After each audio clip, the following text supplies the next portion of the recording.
And this is, as most of you know, we've read the details about it, is a two-part event. The first portion is a 1 hour and 15-minute East Side Community Issues Town Hall.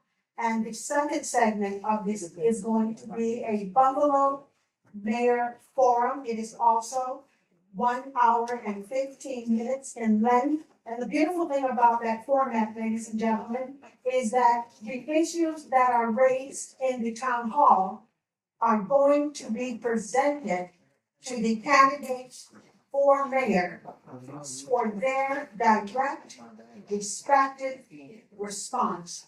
And that's a wonderful thing when a community gains an opportunity to speak directly to those persons that are already in office or are currently pursuing to gain an office. I want to tell you a little bit about myself. I'm so grateful for the opportunity to be able to do so, and for several reasons. I am a 40-plus year community activist. I live in East Side Buffalo, where I have since about the age of 4. I'm approaching age film-like, but trust me when I say that I've been an East Side resident for 50-plus years. I am the founder and president of Covington Associate Consulting, where the live streaming link can be found. I am also the founder of a new, probably upstart, East Side Community Issues Oriented organization called East Side Collaborative Partnership. My name is Sherry Sherrill. I want to invite you to do just a couple of things when you get a chance, either here or when you get home, or at some point later in the week, so you don't forget, early in the week, so you do not forget. Go to my Facebook pages, especially the Sherry Sherrill page, because the next thing I'm going to actually do will be so much easier if you do that. Like my page, follow my page, and I will in turn like and follow your pages. You see, this is an exercise that I'm asking you to participate with me in. I'm asking you to do something that's been very much needed to occur in our community and in every community throughout the city, but in particularly our community. It is being so very challenged to be able to try to accomplish this, and that is that we connect with one another. When we look at the issues that have confronted the east side of Buffalo, and particularly those that have been long-standing, one element that my research and my advocacy effort has shown to me is that a lack of unified effort, unified focus, unified determination, unified motivation, and unified stamina has contributed to those issues remaining long-standing. If we are going to effect the positive changes that are so direly needed in the East Side Buffalo community, it is not going to be a one-man nor one-woman show. It is not going to be a one block club nor one organization show. It takes all oars rowing in the same direction toward the same shared common goal and objective for us to make the impactful difference that all of us are longing for, who particularly live in the East Side community. I want to acknowledge also a woman who's going to be addressing you. She's the founder of the We Are Women Warriors organization. She also happens to be my very dear mother, and her name is Betty Jean Grant. I refer to her as the Honorable Betty Jean Grant because once you've earned an elected office, you are entitled to that respect, especially at a public event.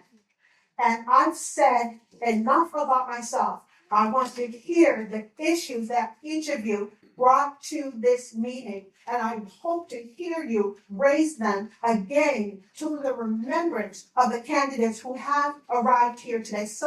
A few are going to come to the mayor forum. They're all of them that you were notified had confirmed, did in fact confirm again that they were going to be here.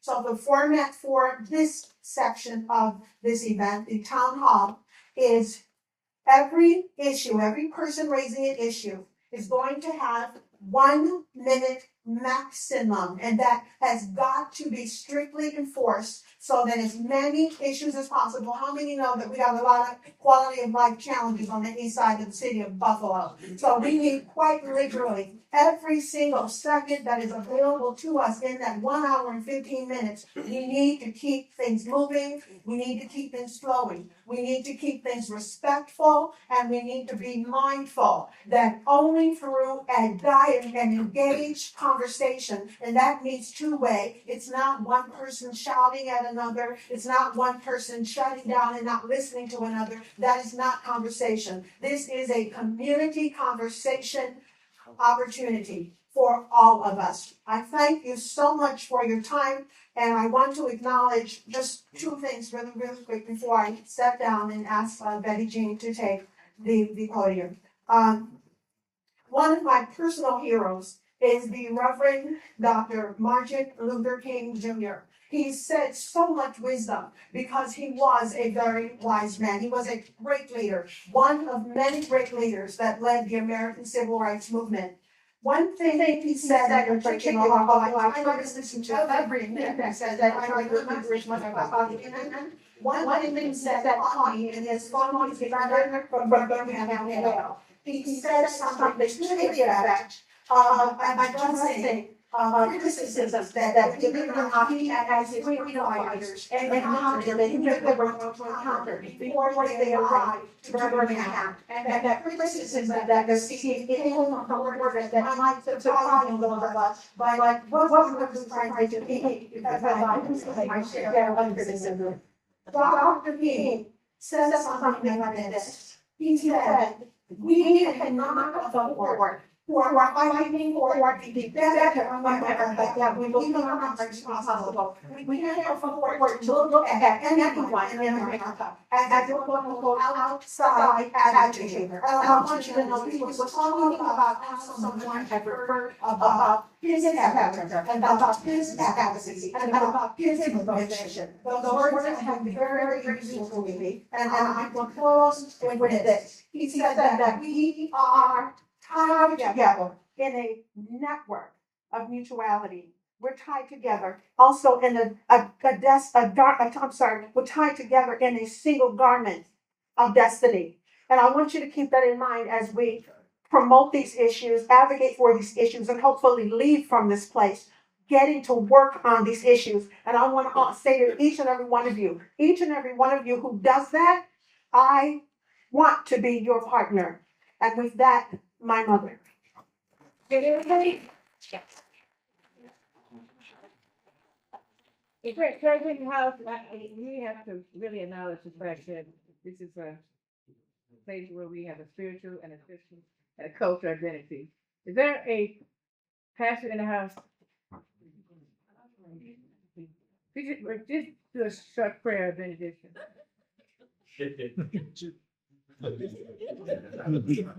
Yes, Minister. Thank you. Hello. Okay, speak loud about that. Father God, in the name of Jesus, we thank you for the rising of the sun. And when the sun rose, oh God, in spite of what's going on, we found all is well. We thank you, oh God, for the meeting on today in our community. We thank you for the candidates that are running for mayor. And as they run, oh God, we ask you to protect them in the mighty name of Jesus. Amen. But we ask you, oh God, for unity in our community and for our community to be upbuilt with everything that's in the suburbs, oh God. We calling it for the east side of Buffalo in the mighty name of Jesus. As we work on one accord, one faith, one foundation. But you is God, and we are your people and the sheep of your pasture. In Jesus' name we pray. Amen. Amen. And so this is a Women Award affair. We always open with the Black National Anthem. So please stand. Do the first stanza of the Black National Anthem. And those who know it, please sing loudly. Live every voice and sing, till earth and heaven ring. Ring with the harmony of liberty. We have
to because a lot of issues that we address, particularly on the side of that's submitted. How can people can represent us, candidates, without hearing from us? And you hear from them. So the first part of this forum will be the community input. Sherry has the guidelines, and please be respectful time because we have a lot of concerns. The second portion would be the mayor candidate. And I'm just so proud everybody showed up. Thank you so much for coming and listen to the people. So Sherry, Yes, ma'am. hey, okay, go ahead. Take it from the top. Thank you, Betty G. You're welcome. Mr. Murray Holman, would you please come and introduce your wonderful youth group that you have brought with you? I've heard these young people on the radio. I know they do more than talk on the radio. They're very involved in the community, and I thank you so much for bringing them. Excuse me.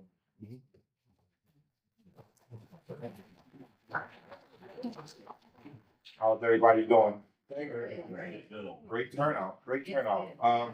So I'm here to let you know that South Violence Coalition has a group called the Lifesavers. They actually were supposed to have an event at East High School before this event here, and it got postponed, but it was canceled.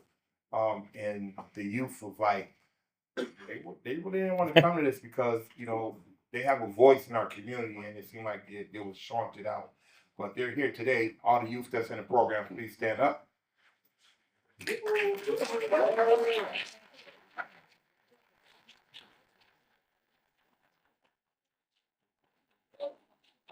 So we will be meeting the Board of Education to come up with another forum, and it will only be from the perspective from the youth. The questions will only come from the youth, but we still want the adults to be there.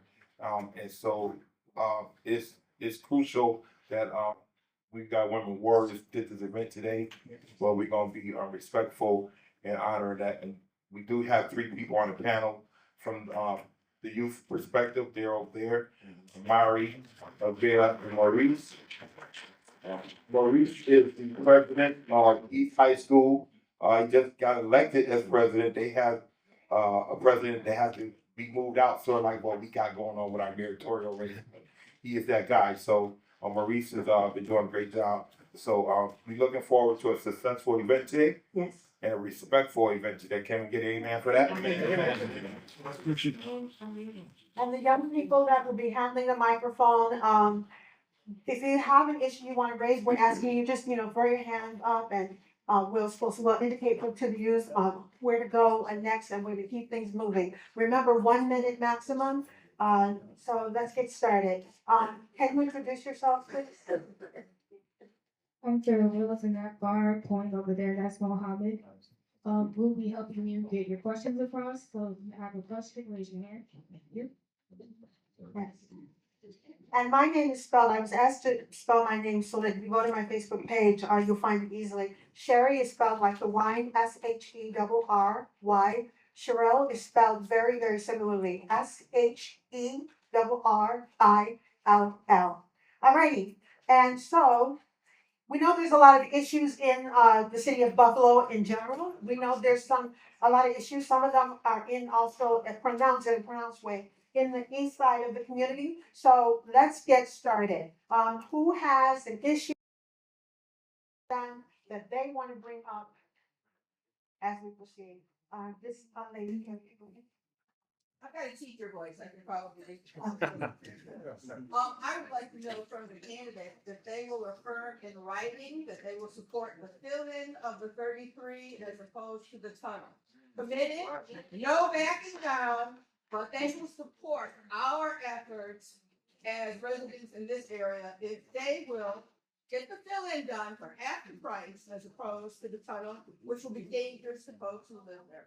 Thank you for that. And I had to get someone my pen. Does anyone have an extra pen? Because I want to keep track of the issues as they are raised. I'm found you. Thank you so much. Thank you. Thank you. I think this is my pen.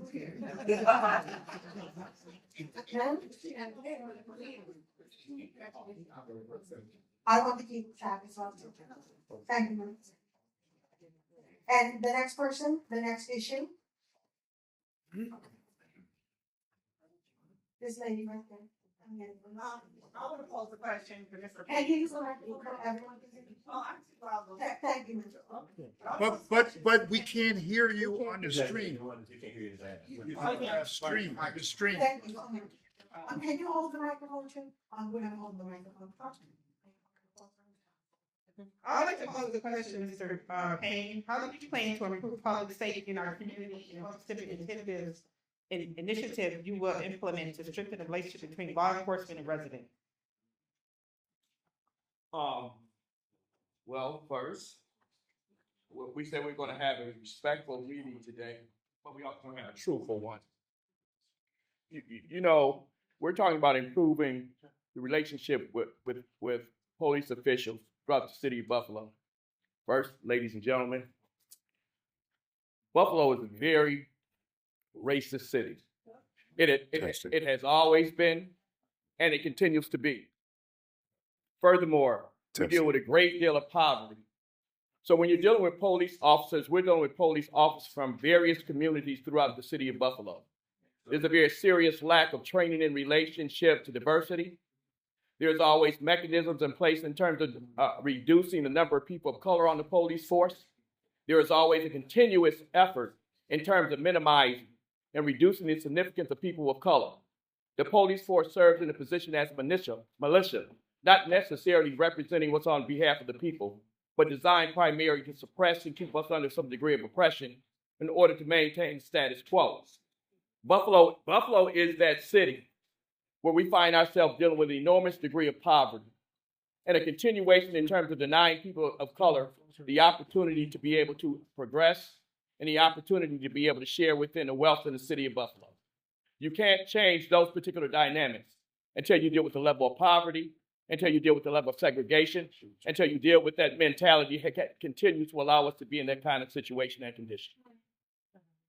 I need to go back and say the guidelines for the rules we did for town hall meeting. The town hall meeting is to raise the issue and to spend up to a minute stating, explaining, clarifying what your position is on that issue. The reason that you have brought up that issue and brought it to this meeting. The candidates have graciously agreed to appear during that session to attend it, but the question of the candidates happens during the mayor forum segment, which starts at 6:30 p.m. So is everybody clear? We got that?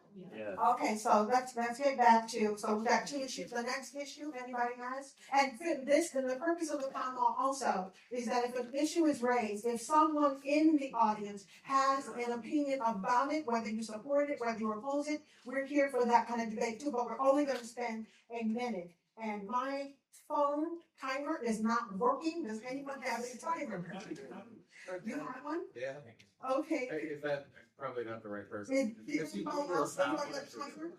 You got one? It's true, that's what I do. Do you feel like doing it or do you? Okay, thank you. Okay, let's move on. The next issue. At the 6:30 mayor forum, absolutely. Thank you. Brother, mom. Microphone, please. To this gentleman.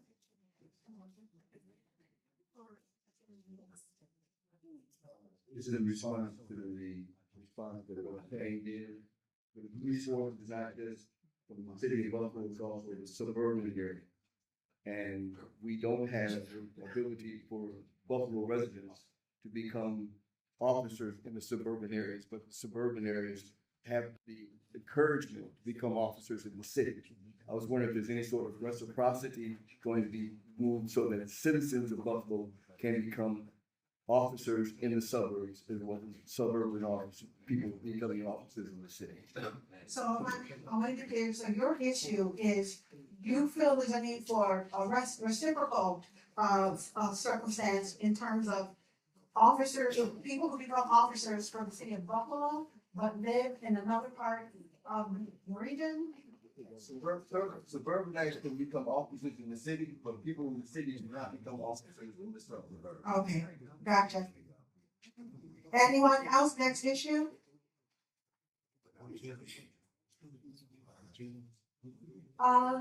Which hand went up first? Which one? At the same time. The gentleman over there, the gentleman over here all the way. The gentleman over there on the right side. Yes, we had $109 million surplus that was eaten through to balance the budget, and then they had to rescue funds all to balance the budget. I would like to see what you have to say about creating a source of revenue instead of just using the money to balance the budget and then having property tax abilities as revenue. So in a single sentence, give me a name for your issue.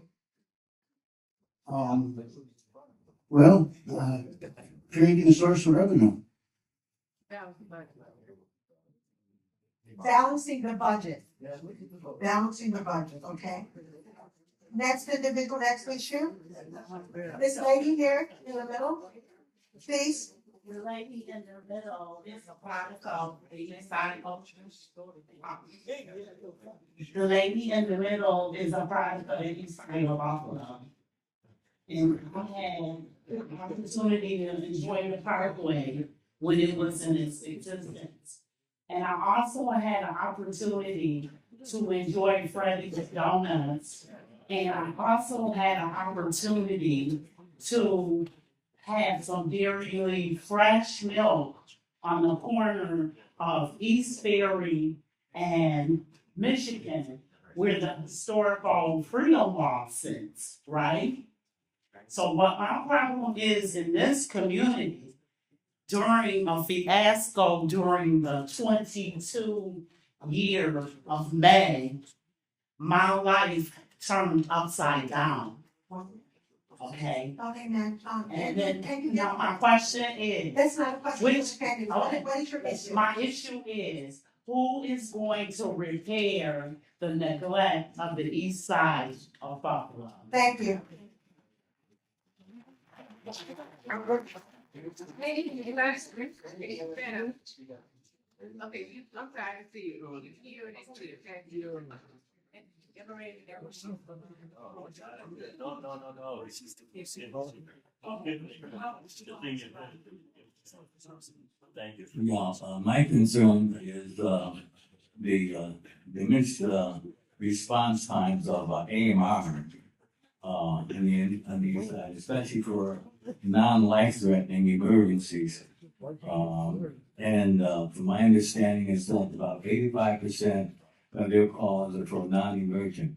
My next issue is concerning the city taking over the entire EMS system. And in other words, for Buffalo Fire Department to transport as well as respond primarily as first responders. Thank you. Anyone have a thought about that or another issue? You, and then the gentleman finished fast again, you third, Miss, okay? In that order. Okay, if you stand as possible. Okay.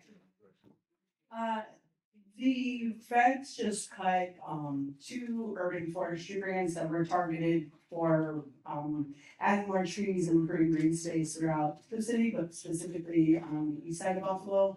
So I just want to know what mayoral candidates' plans are to combat the environmental racism in the east side as well. Anyone have a follow-up thought or another issue? Gentleman in the back. Stand up. There you go. Thank you. I represent the Greater Jefferson Avenue Business Association. My name is Neil McKnight.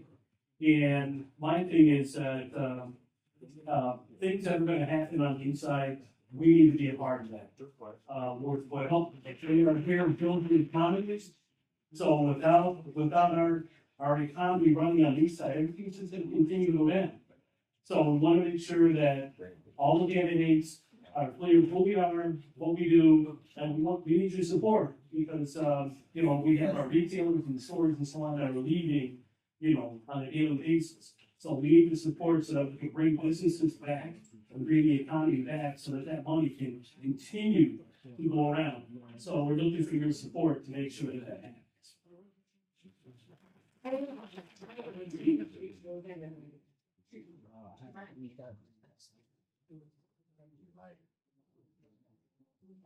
One, two, three.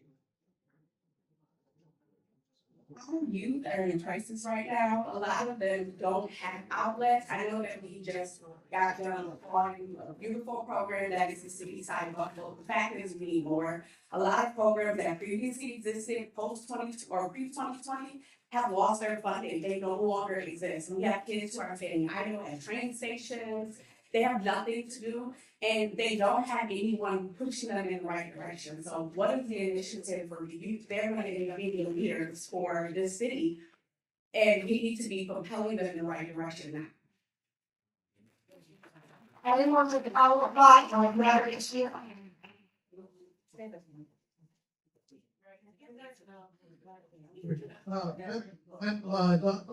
president of Citizens Regional Transit, or advocacy organization.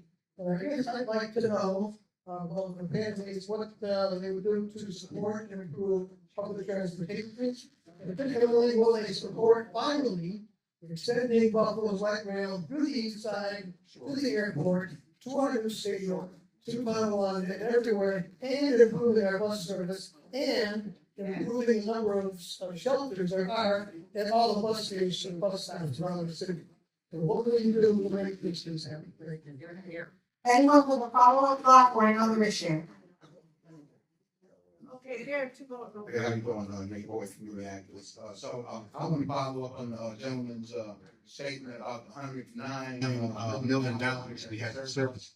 And also the American Rescue Funds that the city apparently ran through all the budgets. And so my question would be, how are we going to have some transparency going forward as far as the money expenditure in the city? And are we going to have some type of address as to the missions of those funds, where that money go? Are we going to ever have some answers as we move forward? So I think that we should be asking that too, how is it going forward? Anyone with the power of God, or another issue? Okay, I got it here. Anita, after Blue Store, you're second. Anybody else? Okay, please stand up. Please see. We got 1, 2, 3, 4. Got one. Now it's 4.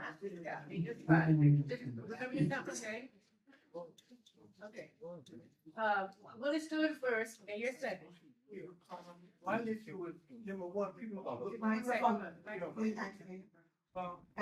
number one, you just look around, you don't see any other place, so back at that, people that go to the store, in these meetings, what that store, but my tax money up. Secondly, with over the years, I've seen numerous buildings and construction sites going on around the city, and I don't see enough of us involved in it. There's over $1.5 billion money's been spent by the fact on the east side of Buffalo, by the fact in the Jefferson corridor. And are anyone talking to the unions about not slave jobs? I'm talking about skilled jobs or non-union, about putting some of our young people and people in general to work. Thank you. Everyone with the power of God, or another issue? Okay, Good afternoon. My name is Keisha Johnson. You probably know me from student activism around city activism, also housing activism. I want to talk about a program, a funding program that helps restore the east side. I know we're dealing with a bunch of other issues right now, but let's get a restoration program for our east side. There has to be a funding program out there to help restore the east side. Besides, homes, fund programs for our youth and children, get them involved. I see them just hanging around the neighborhood sometimes around the street. Their heads turned backwards, and that's not a way to supply them for their future. They need to be in a restorative program, helps funding for them to continue their education. And get a program going to help restore the east side. Maybe there's a school program that might need it, but that's gonna be important. I see a restoration program going, they fix broken down homes or businesses, we turn those into schools. Something that restores our east side, collaborative would be a great idea. Thank you. Anyone with a follow-up or another issue? Okay, we're in line. Who was next? I know Alan was for, and then somebody else over here? Yeah. Okay, gentlemen, you're there. Yeah, go ahead. My name is Archie Brooks. Don't take my name. Thing is working. Okay, now the work can start me. My name is Archie Brooks. I'm a retired United Auto and Aerospace worker, representative for contracts and negotiations. Unfortunately, equity, inclusion, fairness no longer exists in Buffalo, New York, East Side, Jefferson, and the lower income families and seniors, disabled taxpayers living in downtown Buffalo, so-called affordable housing. My question is, hopefully the acting mayor or future mayor can get the $561,000 of taxpayer money that was voted down by the council members and also by the taxpayers, and in 24 hours, money was diverted, and the next thing you wake up, it happened on a Friday, wake up Saturday, they didn't care nothing about the taxpayer, they said, we're going to give it to him. Now he ran back to Hamburg. Ray Miller. He ran back to Hamburg with $561,000. And if you don't do something about it, you'll see you at the voting booth.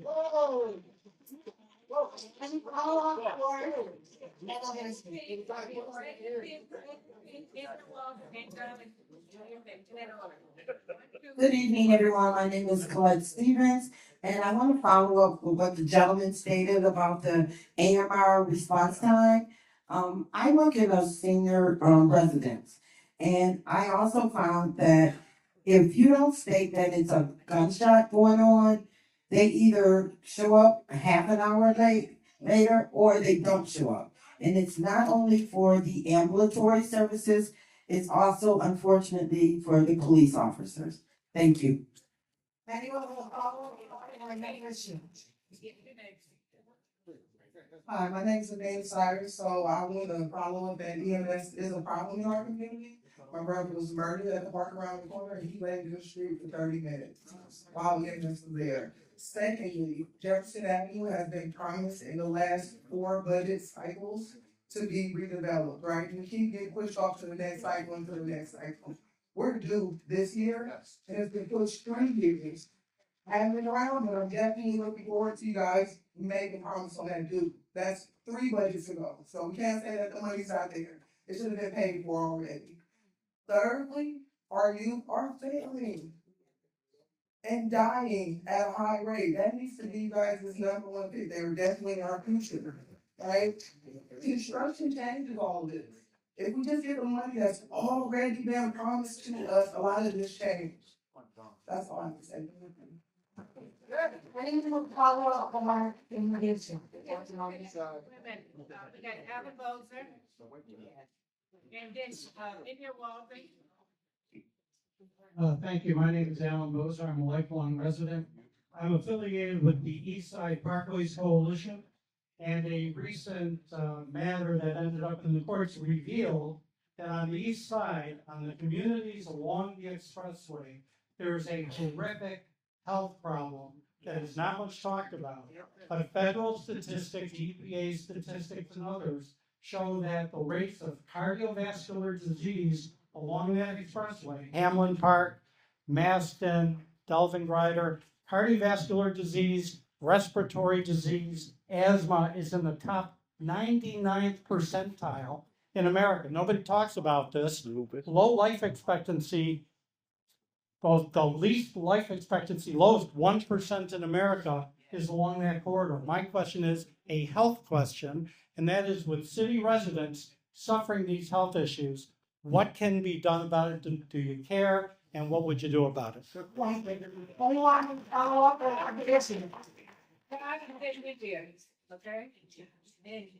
Right? Stand up, please. Blank, we have a horrendous What is it? amount. What is that? We still have too many poor kids getting lead poisoned. Why can't we enforce the laws that we have to reduce that problem of lead poisoning? Anyone with a follow-up or another issue? India. Okay, Michael Brown? No, India's first. Michael Brown? India's been waiting a long time. You simply go off. I'm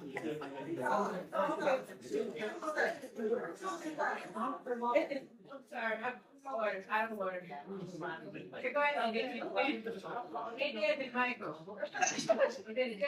Hi, so a minute is just not long enough. We all know that there's lots of problems. I think that the most important thing I can offer is that those of us who you all call activists and agitators are not your enemy. We're people with great ideas who spend our time thinking about good policy and great ideas and things that can actually help the city. So, and even everyone who's candidates for me, like at some point, we have to come together and stop just talking about unity as if it's some far off thing that's unachievable and we just move out of our own world.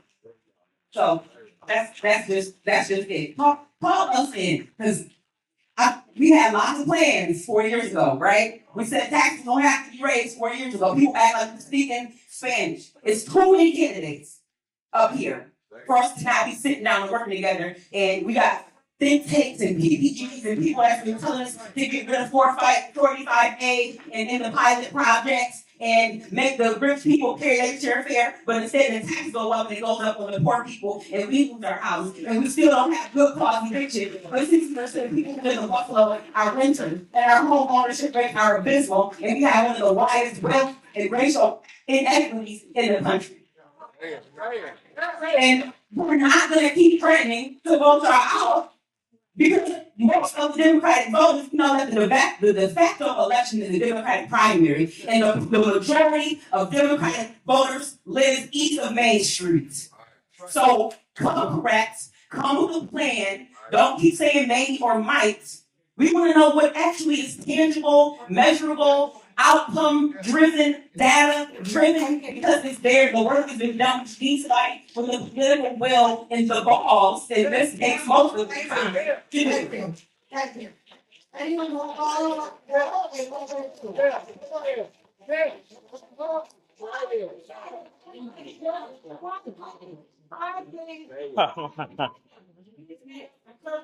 Michael Brown, gentleman back of the cab, carry a horn, and then Rosemary gloves. In that order. Remember your order. Good afternoon, everyone. I'm Michael A. Brown Sr.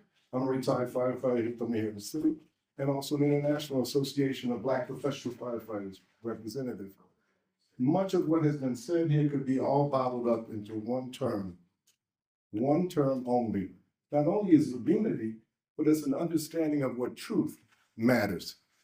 And we have been sold a bill of lies so long until we have disguised what is truth by what if as opposed to is. Let's cut to the chase. I want to pick up on that restoration piece on the 33.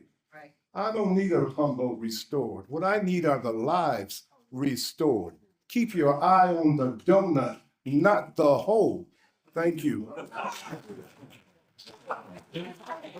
anyone want to follow or another issue?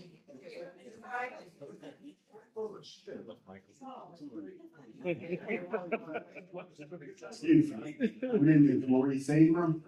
I lived on Humboldt Parkway on both roads since before people have said it's for. We've been showing different pictures of how Humboldt used to look.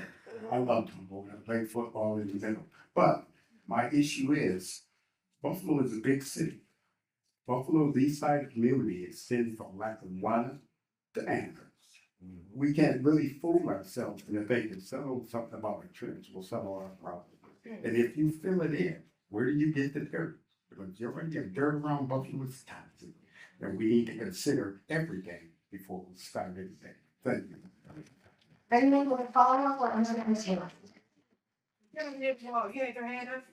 No, it's for him. Oh, for him? Okay. So then we have Carrie Horn.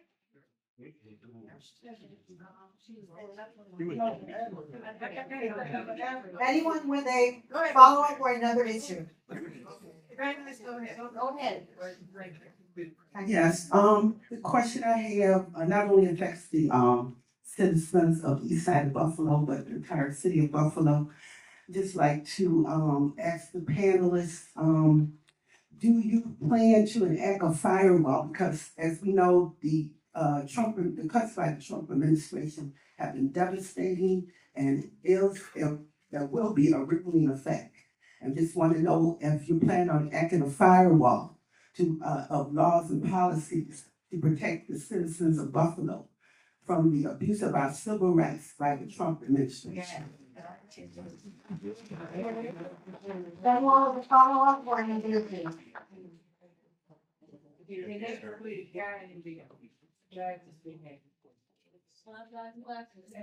Carrie Horn. Come on, honey, this right here. Hi, Carrie Warren, and we all know what the problems are. And hopefully everyone up here knows what the problems are and are willing to work on solutions. Like India said, we came up with solutions a while ago. The only person that didn't vote for Carrie's law was Scanlon. And it is passed in the city of Buffalo. Mayor Scanlon. Excuse me? Mayor Scanlon. Okay. Excuse me, sir, point of order. Okay, so anyway, he was the only one that didn't vote for it, but it was a solution, which is now on the state floor, with the Assembly and the Senate. So hopefully we can get someone who does listen to our solutions and who does pass our solutions because they make sense. It's not just true. Everything I said was true. Everything is common sense. So Common sense solutions. So ma'am. Common sense solutions. Yes, ma'am, in a sentence, what is your issue? My issue is that we want a mayor who is going to listen to our solutions. Thank you. And implement them. Thank you, ma'am. One, two, three. Anybody else? Everybody get one chance to go back. Everybody get one chance to go back to the next person. Anybody else? Okay. Yeah, our hand over here. Okay, go ahead. Oh, okay, wasn't sure. My name is Melvin Bankhead. I'm not a native Buffalonian. I was born in Ohio. I've lived in Buffalo for, God, over 40 years at this point. And no, that's not true. 35 years, sorry. The biggest problem I've always seen facing the city is the fact that so many of us have been lied to so often by politicians who promise us whatever, and then it just never materializes. I currently work with the Buffalo Central Terminal, where we're trying to turn some of that around and turn that beautiful former train hub into something of use to the community again. My concern is that the prevalence of disbelief in the city, so many people have been lied to for so long, they don't believe anything can ever change. So I would impress upon the mayoral candidates to turn that around. If you make a promise, keep it. Get involved with the local community to understand exactly where they're coming from. Thank you. Anyone with a follow-up or another issue? Thank you for taking my comment. My name is Calista Hogue, and I'm with Legion Black Rock and president of that Black Club. And I am also a teacher at School 99, Makowski Early Childhood Center in Jefferson West. So I'm speaking for my neighbors and my students also. The issue I'd like to have you work on is litter and keeping our environment clean, infrastructure, public education, and accountability about litter. We deserve to live in a community that is healthy and clean and beautiful. It costs millions of dollars.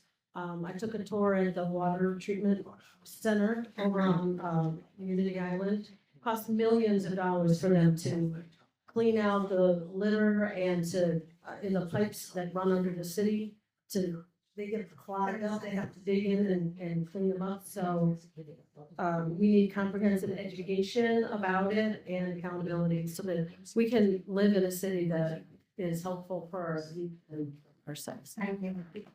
I have an issue, I have an issue,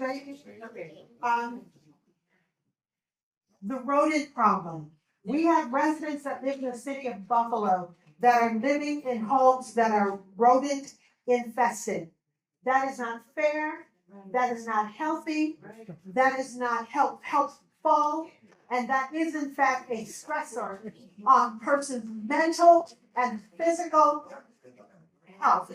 So I want to raise the issue of a need for the inspection of housing units that are utilized for rent space and income stream for the landlords and owners who own those buildings, that the inspection also include asking questions to the tenants about fundamental concerns such as, is this home, this structure, this dwelling free of any rodent issue?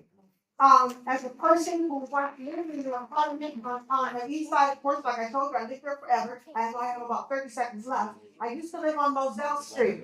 My downstairs neighbor, I lived upstairs, caught 5 mice in one day. The landlord had the nerve to raise her rent after she complained by about $75. My rent stayed the same, and it was very, very affordable. I'm a proponent of affordable housing, but my point is there's a need for the inspection of rental units in the city of Buffalo to include surveying the tenants of those units to ask them about questions like rodent infestation, because children should not be forced to live in a home that is owned by the landlord, capable of doing something about that problem, but just is hesitant or resistant to doing so.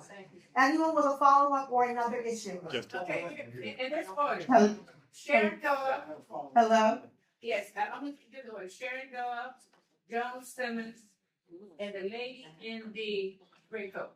Where you at? You can't put her in? Oh. You can't say that? What about you? Sherry. Okay. Miss Follow Sherry. me. Your side is not What's your name? Davis. People over here, they're not getting opportunities to speak on this side. What do I Joan Simmons is next, I'm supposed to, right? Sharon Doyle, Joan Simmons, and Lady Great, and those other raise their hand. Okay, gotta raise your hand. Thank you. Thanks for being here. Whoever had a question had a follow-up, then you go to the next person. And then I answer. Excuse me, can we get this back? Can we continue anything? This is the format. Anyone who has an issue has a minute to present that issue. Then it's going to be asked, does anyone have either a follow-up or another issue? Everyone got that? Okay, I just talked about rodent infestation. Does anyone have a follow-up and or another issue? Please, if you do, raise your hand so that Beijing can see it and ask for the microphone to be brought to you. Can we bring it back down? We got 15 minutes left. Can we bring it back down? Okay. Anyone who, excuse me, sir. Anyone who has a follow-up or a question, please raise your hand so that we can keep this moving. Sharon Doyle is next. Sharon Doyle is next. Go ahead. Okay, well, my question is about, microphone, please. Going down Broadway. It's like a third world country. Are somebody gonna ever do some redevelopment on that street? I'm tired of indirectly going down there, looking at how it looks. Come on now, we got to do better than this on all parts of the city. Let's start there. No one's did anything. I don't see nothing going down there with foreigners in their restaurants. That's all I see. Now, can we talk about that? Broadway, the whole stretch of Broadway. The whole stretch of Broadway, going all the way to Bay. From the, it's terrible. Okay, when you say terrible, what exactly is there? People, the sidewalks, the housing, there is nothing there. Yeah. There's nothing there. Okay. So can the politicians try to at least go down there, don't turn your head and act like you don't see what's going on? But go down there and do something, fix it out so it can look more inviting to people instead of riding by, hoping that people don't go to your car and start begging, asking you for money while you're at the light. Come on now. Thank you, Nancy.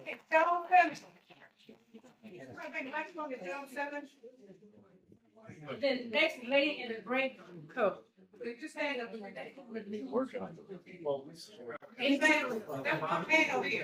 have 3 more hands over here. Denise. This is kind of dovetail with some of the issues that have been raised. I've been fortunate to have lived internationally as well as all over the United States. And one of the questions I had is regarding development dollars. The Erie County Development Corporation has overdeveloped, spent money on canal side and harbor front, servicing a few at the expense of many.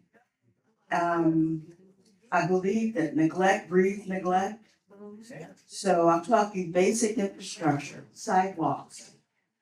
Okay. I have traveled back and forth on Utica to Jefferson in the winter, and the sidewalks, I've been here 19 years. I've complained about it for 19 years. The sidewalks are still broken and impassable. And again, it's not just cosmetic. Again, neglect breeds neglect. So let's look at some of the development dollars and have them redistributed. Thank you. Thank you on the way. I used to, there was some hands on the right side of the room. I heard that express. Keep up and hand up. Hello, my name is Carla. I'm a community social worker in the community. I'm born and raised Buffalo, New York, Build Academy kid. I want people to deal with the war zone issue that she's talking about. It's not just on Broadway. And we have a whole lot of special needs children and just children in general. There's no place to play. There's no place that's beautiful. We need to correct this issue, okay, for the seniors and the children. Okay, thank you. Great folk here. And then we have Michael J. Michael Brown, Nate Boyd, and Denise Barr. Denise Barr. Over here. Microphone's over here. We have 10 minutes left, so we need to wrap this up. Okay, well, the one thing I want to ask about is why is everybody else that's not our race, they can get buildings, they can get funding, but none of the African American can get funding. All the buildings is going up, it's owned by somebody else, but it's in our community. And when we asked, could we get a grocery store in our community, Central Park Plaza, I live on Rodney, they don't put up a whole brand new building. Across the street, they got a whole brand new building. They is just taking over everything. And when we want to get something, it's no. We try to go downtown to buy houses. They raise it so high till we can't get it. We live with rats. I got rats on Rodney. I got deers on Rodney. I got groundhogs. I got skunks. I pay for pest control to come out and put the stuff in. They go up on our taxes. How do you expect the senior citizens to stay in their home if their taxes is $300 and now you don't move it to $600, but their income never go up? That's not fair because your income don't go up when y'all decide to raise taxes. That's not going to give us any more money. If you got a job and you paying $300 in taxes and y'all raise them to $600, our employees is not going to match that. How can we live in our houses? I got them walking down the street wanting to buy my house. I don't want to sell my house. I want to live in my house. Thank you.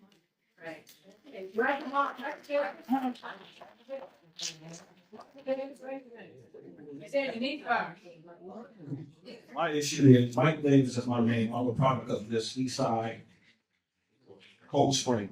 My issue is, this can't stop tonight.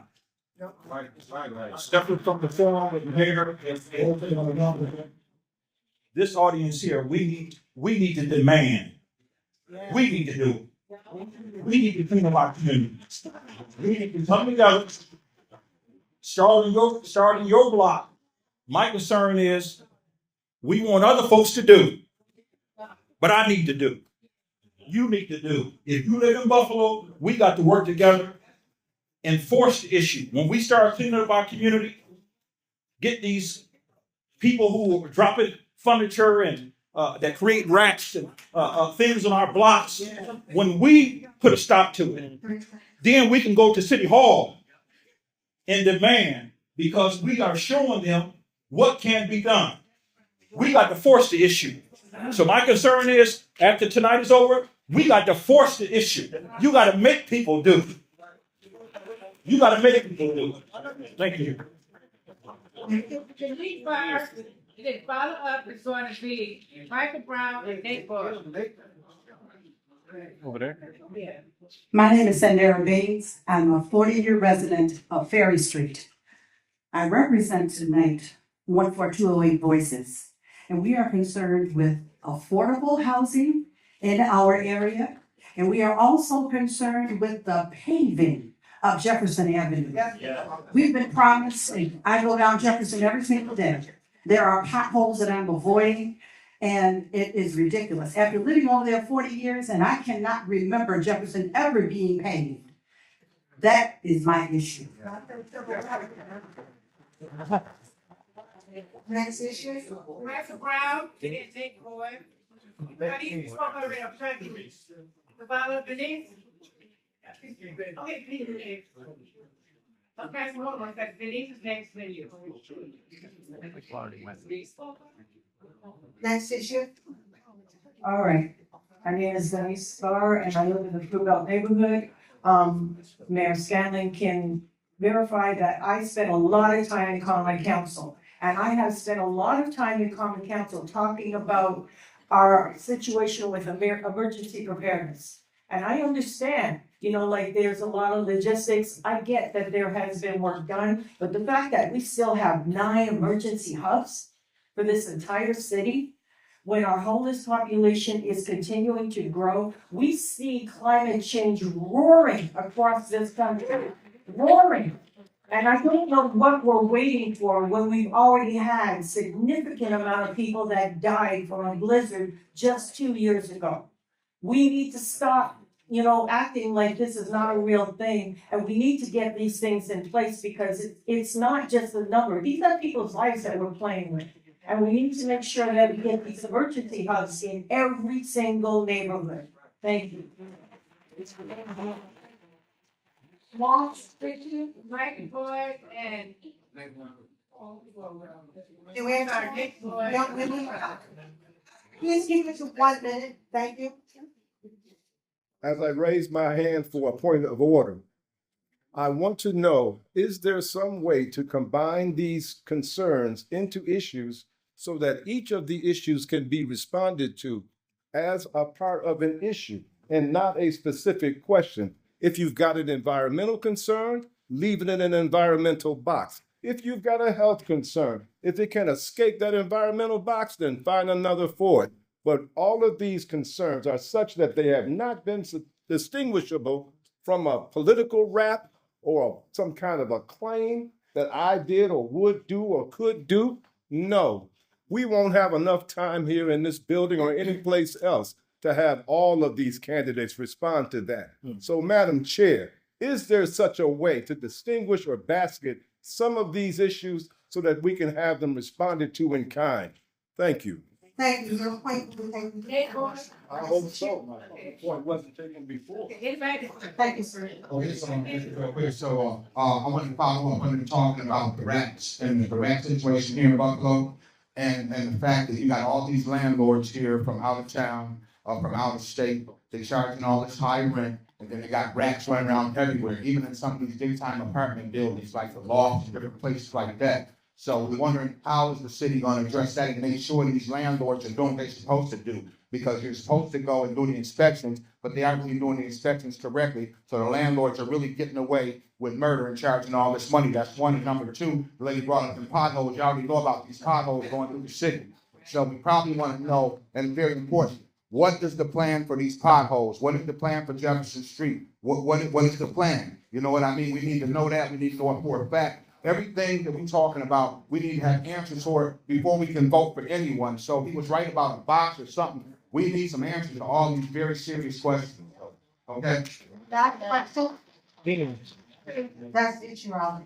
No question. So lastly, I just wanted to sum it up because I know, Brian, you may not be in here. So Our assessments just came out last year, they doubled. The people in 14208, especially around Jefferson Avenue and the catastrophe that happened, doubled. Some people tripled, right? With our income not changing. So that's what when we're talking about going up. The assessment wasn't even done legally, but we'll leave that up to New York State to figure that out, right? So 311, we put in 311 calls all the time. There's a pothole on Jefferson where it's like 4 potholes next to each other, and you gotta veer all the way into the other lane to get through without breaking your car. I got a little bucket, so. Phone will start hurting. I mean, Keep calling, listen. hurt your phone. Vacant lots, right? So the Affordable Housing Task Force has put out 2 reports about vacant lots, about the inspections, about all of these issues that have been stated here. So if y'all new to it, to run in, please look at those reports. It's very important. There is a Buffalo Parks plan that's statewide coming from the state. Please enact that. We need that. Make sure that you look at neurodivergent kids because we have a lot of non-diagnosed neurodivergent kids in the Black community. One more, Miss Betty, and then I promise I'm gonna be done. Bailey Transit Services, they have a really huge grant that's coming down to Bailey. A lot of us are in Bailey. Get involved with that. We're still at the part where we can have a say and where we can get things done. Thank you. Yes, ma'am.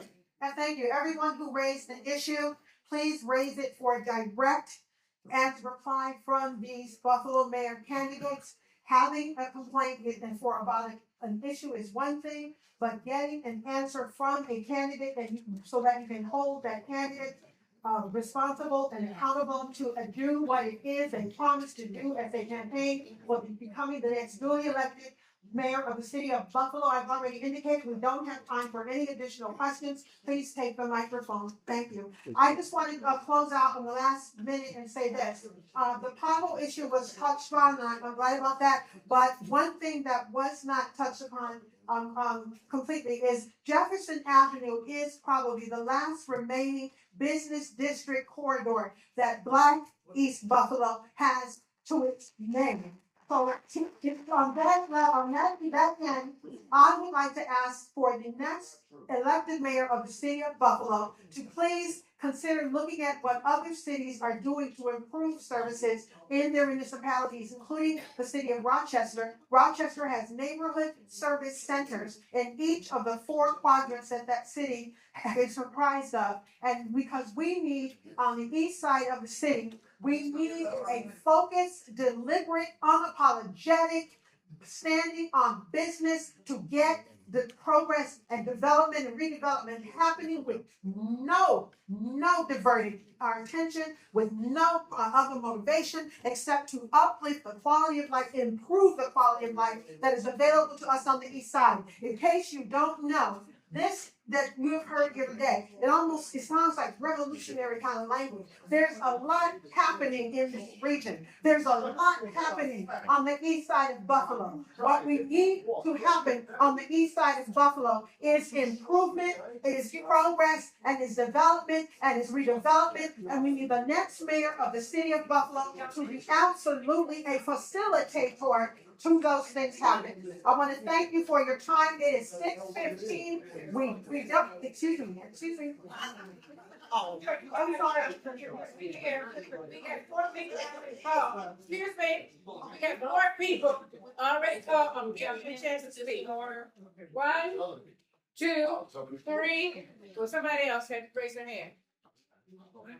We are going to have about a 10-minute recess after these last 4 issues. Please keep your point to 30 seconds or less. We don't have any more time available. Thank you.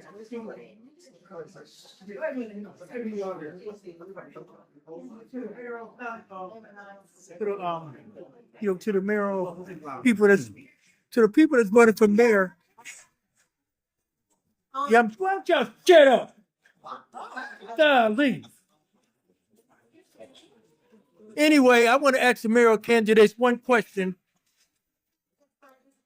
Okay, it's an issue. In the city of Buffalo, I stay over here, University District. How have you been? We're all adults, our teenagers. Let's be quiet. Let's listen. If you don't want to stay, then leave quietly. But please, while you're here, let's listen. Please, show their respect. Thank you. I stay in a university district where there's a bunch of houses, for instance, on Highgate. What's happening is we starting to have when people from out of town buying the homes, and what they're doing, they're turning them into. You're not supposed to have houses where there's more than say one or two people that own it. And what they're doing, they're buying the houses, they're leasing out to the college students, and they're making them basically hotels. And we're not supposed to have that in residential areas. And I was wondering, as mayors, what can you do about that? Yeah. They shut it down.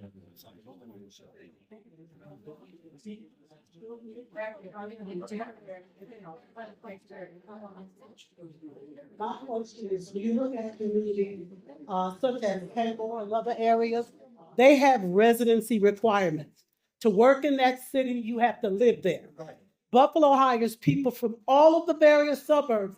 They take their money out of the city. Why can't city residents work in jobs that support the city? I would like that addressed. A residency law.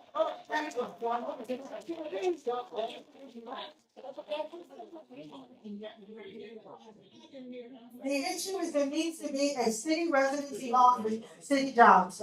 That's. You live in. Right. Any more? I'm done. One more. The last thing here.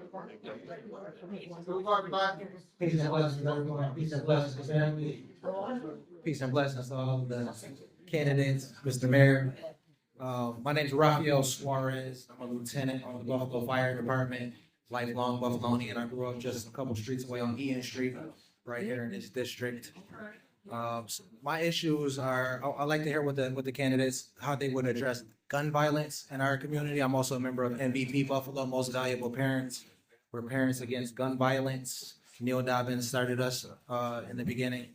So my issue is that I want to hear about gun violence and also mental health, which we can say is a huge contributor to the gun violence issues, but also mental health in our city departments, specifically the Buffalo Police Department, who's been going through a lot of suicides due to mental health, and the Buffalo Fire Department. All of our first responders in the city, I don't feel we have any adequate support in terms of our mental health. And so mental health as a whole, I'd like to hear you address those issues. Last question is over here.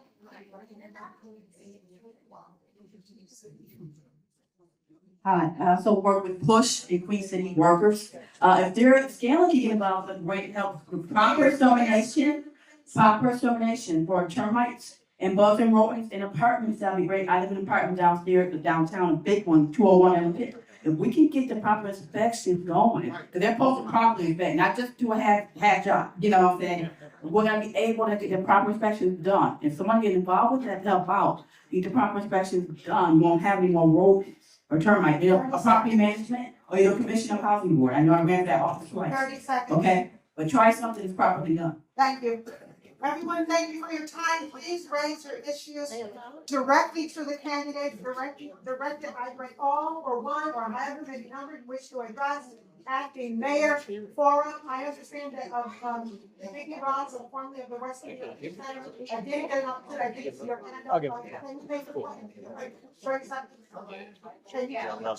Perfect. Thank you so much. I want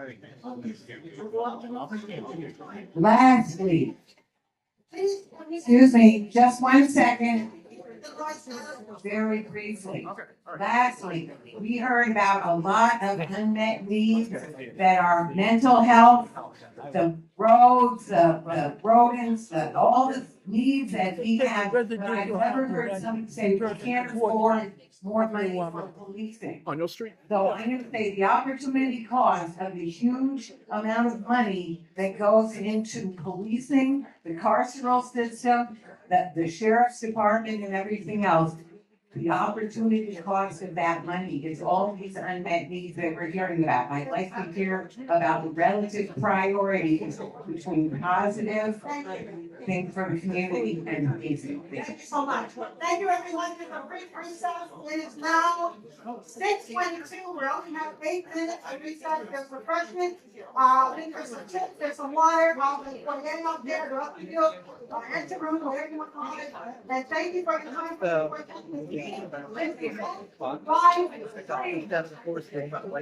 Yes. Carol, huh? Carol. Carol. How you been? Good seeing you, man. Right there. How are you?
There is no eating or drinking inside the auditorium.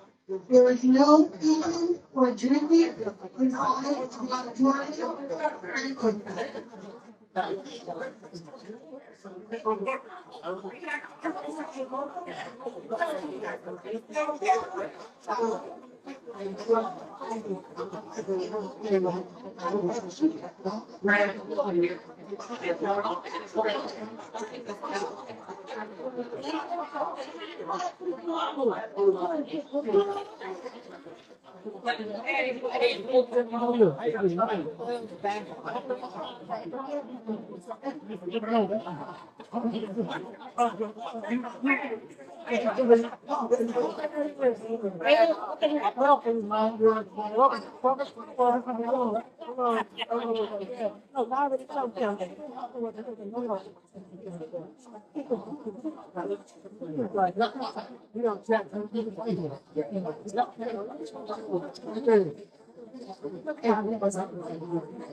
That's right.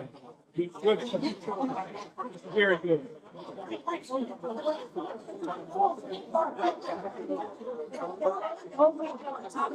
Yeah. Wait.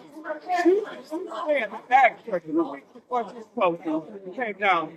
She said, well, that's what she said. Firestone.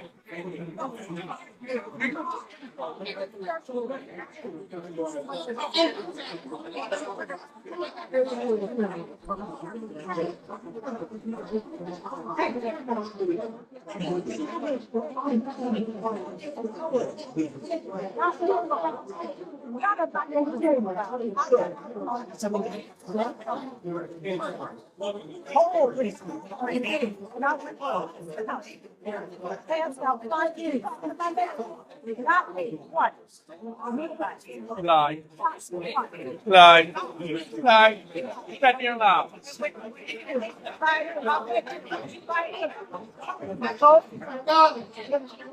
Lie. Because I asked her, I said, if you go down, you like I mentioned your name. I said, go down, have the name right.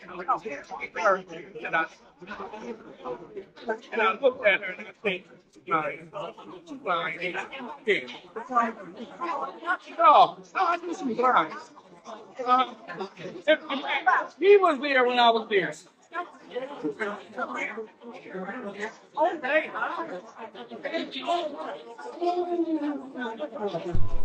I was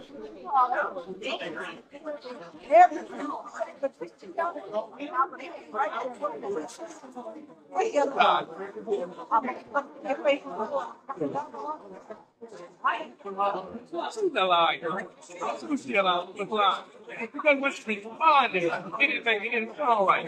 And I said to myself, you can't from nowhere. Because you're never going to stand here.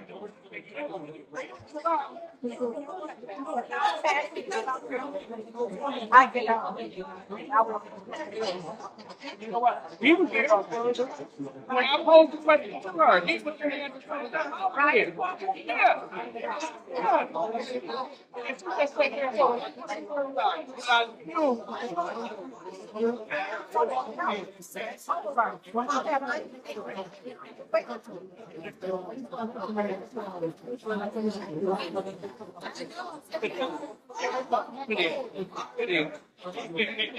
Totally.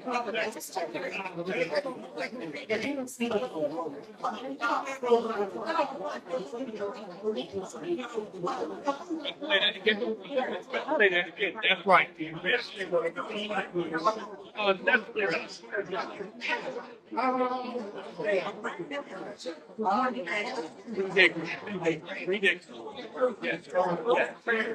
Yeah. Okay. All right.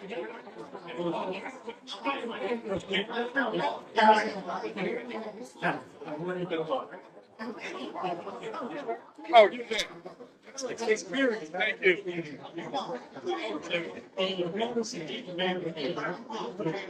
I'll be there. I'll be there. Yes, sir. It is. I agree with that. Absolutely. I agree with you. I'm with you. I know. I'm James. I'll be there. Yes, sir.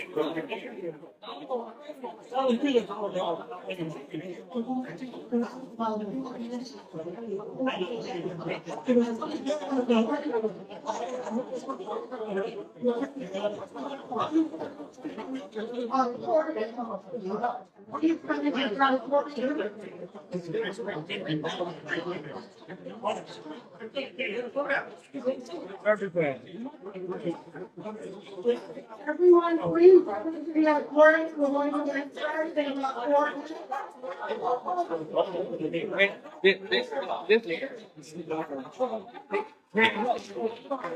What's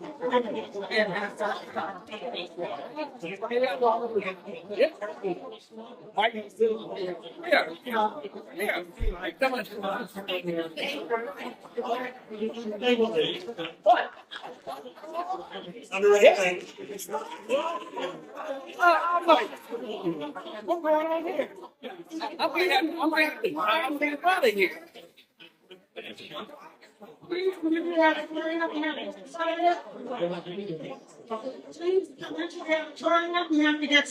It's equal. Let's get started. Hey, brother, how you doing, man?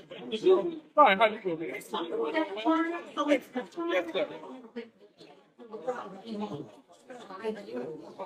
Let's get it going. Let's get it going. Please take your seats so we can get started.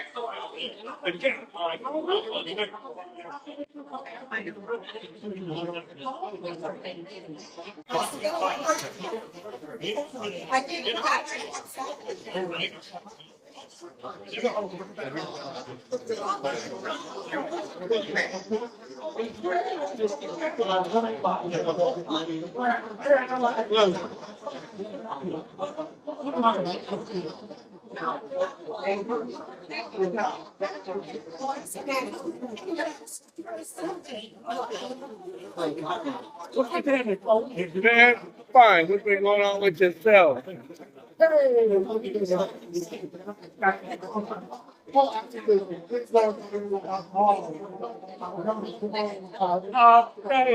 you, sir, for giving me that. And your brother was a friend of ours. Oh, I remember you. Yes, sir. Yes, sir. Thank you. I appreciate it. Thank you. Yes, sir. Thank you. Thank you. Yes, sir.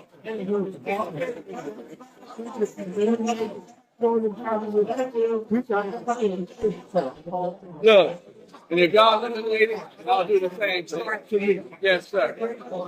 My word. My word. I've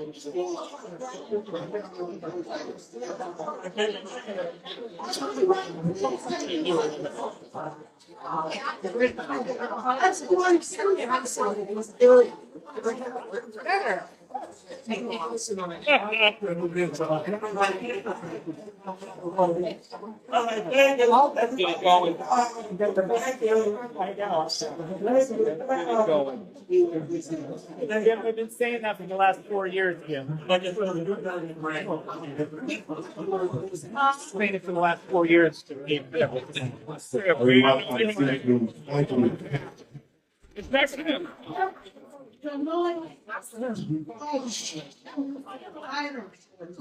Is the neighbor next to you saying, be quiet, please? Thank you. Thank you. Someone brought me phone in the bathroom. Right.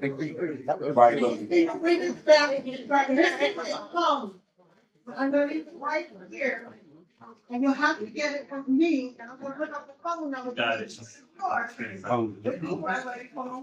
Is hers? Yes, ma'am. Okay,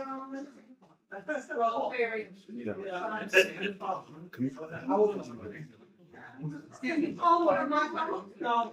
Sherry, what's the time? It's on pin lock, so if you can call me. I know it. Oh, no, I know. All right, I want to introduce a young man that I first heard on the radio, a radio broadcast called the Jim Anderson Show. And his list of accolades is very long. I will let him tell you what he wishes you to know. His name is Mr. Austin Martin. Austin Martin.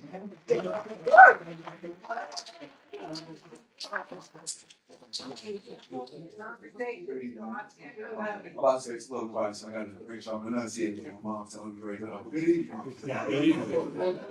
I'll start by saying I'm nervous. I just wanted to say that. I'm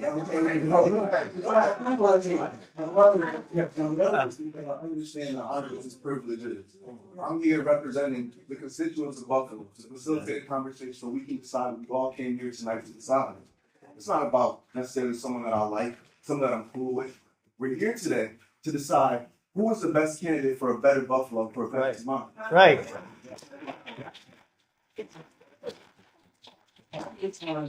As a young person myself, the disconnect is I really have never seen this Buffalo that we're striving for. I've never seen a boom in Jefferson. I've never seen a boom in Broadway. I can't even imagine Buffalo without the 33, in all honesty. I can't. But I'm saying that today. I'm here today because I believe in a better Buffalo, even though I've never seen it. And within that, I understand that tonight is important because we're going to use this next hour and some change to figure out for that better Buffalo, who is going to lead that charge.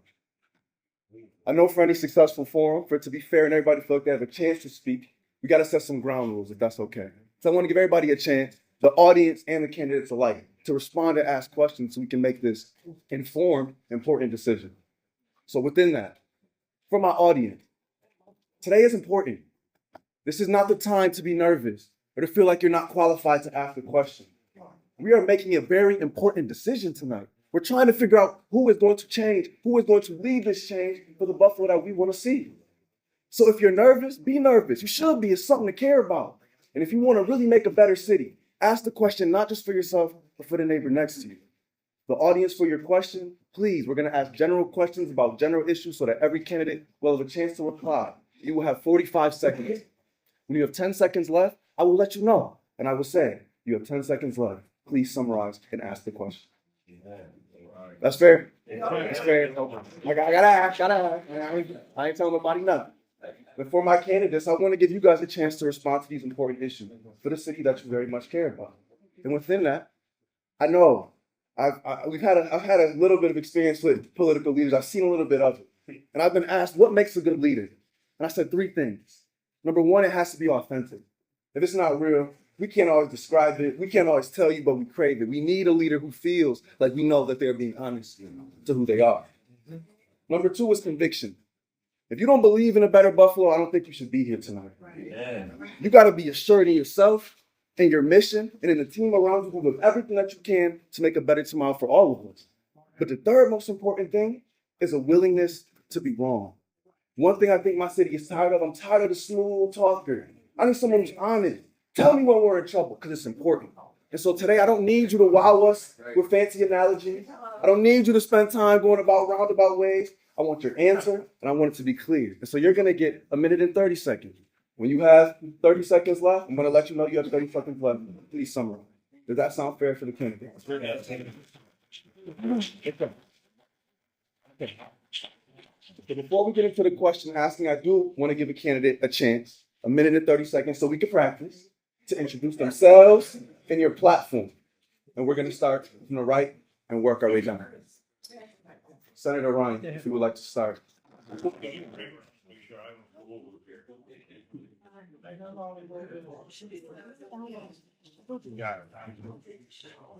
I'm Sean Ryan. I'm a New York State Senator. I was in the Assembly before. I didn't come into public office till I was into my 40s. I grew up in the Marine Drive apartments, lived in Lackawanna, came back into Buffalo as an adult. And one of the first things I did as a lawyer was sue where I grew up. I sued BMHA for discrimination at Marine Drive apartment. And we knew what was going on down there, and we changed it. I spent my career working for legal services, working to help people who were living in substandard housing conditions. I was on the board of directors of Housing Opportunities Made Equal. I litigated a lot of housing discrimination cases. My mom was a teacher. My dad was a firefighter. My parents were divorced. My mom raised us alone. She went back to college, became a teacher, and we had some bumps throughout the road. But my mom stuck to it, and she became a certified teacher, and that got us onto where we are. So I'm happy to be here today. But one thing I know is the Buffalo needs a leader who will listen to the people. I got some ideas of what I want to get done, especially on the east side. But if I got 10 points on my platform, 3 are filled out. The other 7 are going to come from people who are in this audience and hearing what the people need. Thanks for coming out tonight. Good evening. Good evening. I'm James Payne. I'm an educator within the Buffalo Public School System. I'm from Fox and Broadway. I graduated from South Park High School. Then I attended 2 HBCU institutions, one in Atlanta, Georgia, Clark Atlanta University, and then Wilberforce University, the first African-American institution formulated in 1856. I've had the opportunity to work within the educational system in terms of dealing with our children. I understand the kind of conditions in which our children go through on a continuous basis. Tonight, you're going to listen to promise after promise after promise that may never, ever happen. It's imperative that we stay focused in relationship to not others' agendas in terms of elected officials, but to the people's agenda. When individuals become a party office and they're campaigning for particular offices, you can talk to them. But after you get elected, you are having a difficult time in terms of being able to communicate with them because we've turned politicians into gods. It's incumbent that we engage in a process that the people determine the direction in which we're going to go in. It's incumbent in terms of what the people decide in terms of what the action should be. We cannot allow politicians to continuously define for us our situation and condition. I grew up on Fox and Broadway, and what I understand is this. It looks the same way today, 30 years ago, that it looks right now. It looks slum because the people made promise after promise after promise, and nothing has changed.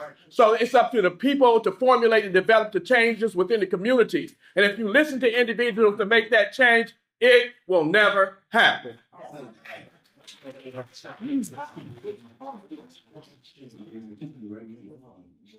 My name is Michael Gaynor. I am not an elected official. I am not a politician. I am someone from this community where I've lived for the last 20 years that has been working and engaged and active in this community for the last 20 years. A lot of people came in and they didn't recognize me when they first walked in. They're like, whoa, you clean up. Right, Mama Charlie? You clean up so well. Because usually I got a bandana on. I got Carhartts. I got work boots. I run and founded Buffalo Reuse because I came to Buffalo 20 years ago and I saw a vacancy and I went to work to solve the problem. We started recycling houses. We started getting those materials back to the community at a low cost, and we started engaging people at the neighborhood level. We started community gardens. We planted trees. We created action every day on the street, and it bred hope. We need to create hope, but we need to lead that hope with action. Each of you here, all right, need to contribute. And there was a gentleman over here that says we need to solve our own problems. Yes, we do need to solve our own problems, but we do need the power of government to open doors for this community. We need people in government that are going to say, yes, you are a leader. Yes, you have capacity. Yes, your voice matters. We are going to elevate you and support you and help with your streets. We're going to help train your young people. We're going to help repair those buildings that are deteriorated. And we're going to make things happen every day. That's what I've been doing for 20 years. That's what I will continue to do as your leader. Thank you. Thank you. My name is Townhalll Woodfield. I've got 40 years of public service experience managing, leading, and protecting 800 members of the Buffalo Fire Department and over 300,000 people, residents and visitors of this community every single day. I have been involved in every major incident in this community up until 2019 when I retired, whether it's the blizzard of 84, the 7 feet of snow in 2014, the H1N1 swine flu epidemic. Every one of those things I managed, the Bethlehem Steel fire and every second alarm fire or larger in this city or fire that injured, it was a major injury to a firefighter or to a resident of this community. That's my record of service. As Assistant Commissioner of Homeland Security, I have a stockpile right outside of the city of Buffalo with supplies and equipment for the city of Buffalo provided by the state, but you have to have expertise to be able to access it. It's here because I put it there. I have been here my whole life. I've raised in the city of Buffalo. I'm the only one that has experience in just about every issue that was raised. You're going to hear right about promises. You're going to promises. I'm going to tell you what I already did. And that's what you can expect going forward.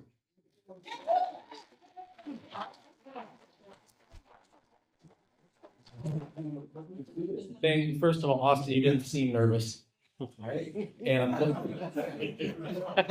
and I'm bummed to hear that you're 20, because if you start circulating petitions, I think we're all in trouble. My name's Chris Scanlon, and I've been in government for 12 and a half years now, serving as acting mayor for the past 4 months. And what I've been doing, in addition to some other things over the course of that time, is trying to get to know people and allowing people to get to know me so that we can work collaboratively to address the issues that face the city of Buffalo. So I just want to tell you a little bit about myself. I'm a guy who grew up in Buffalo, in South Buffalo, with my 7 siblings. My 5 brothers and I in a bedroom, and then if you know what a trundle bed is, I'm the guy who got closed in the trundle bed and the handles tied together, waiting for my mom to come let me out. My father worked multiple jobs to make ends meet, and I'm a guy who now, as an adult, realizes the financial struggles my parents faced and the sacrifices that they made so that we didn't realize it at the time. Yep, and although I know Buffalo faces its challenges, I'm choosing to look at them as opportunities. And I think by working together, getting to know each other, collaborating, we can address those challenges as opportunities and make sure that we turn Buffalo into the best version of itself. So thank you.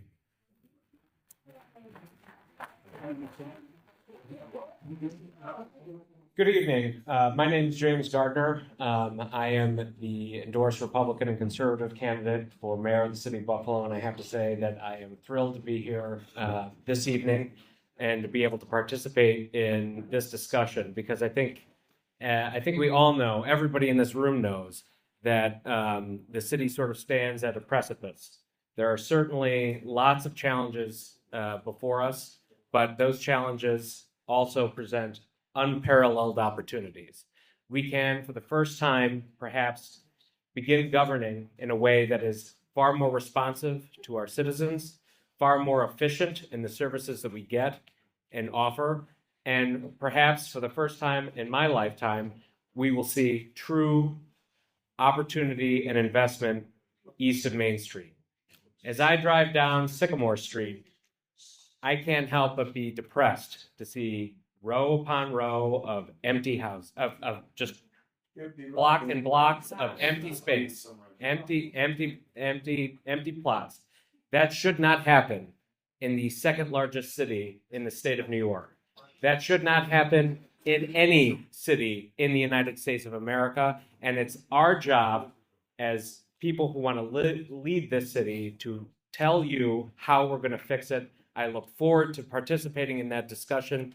Thank you very much for inviting me. Very happy to be here. Thank you. I can do the South by Justin. Okay, so my name is Mikey Harder. I think I have the notoriety of being the first transsexual anarchist mayor candidate in Buffalo, which is kind of fun. I'm a long-time resident. I was born in Kenmore, but I moved to the city after college. I went to McGill University.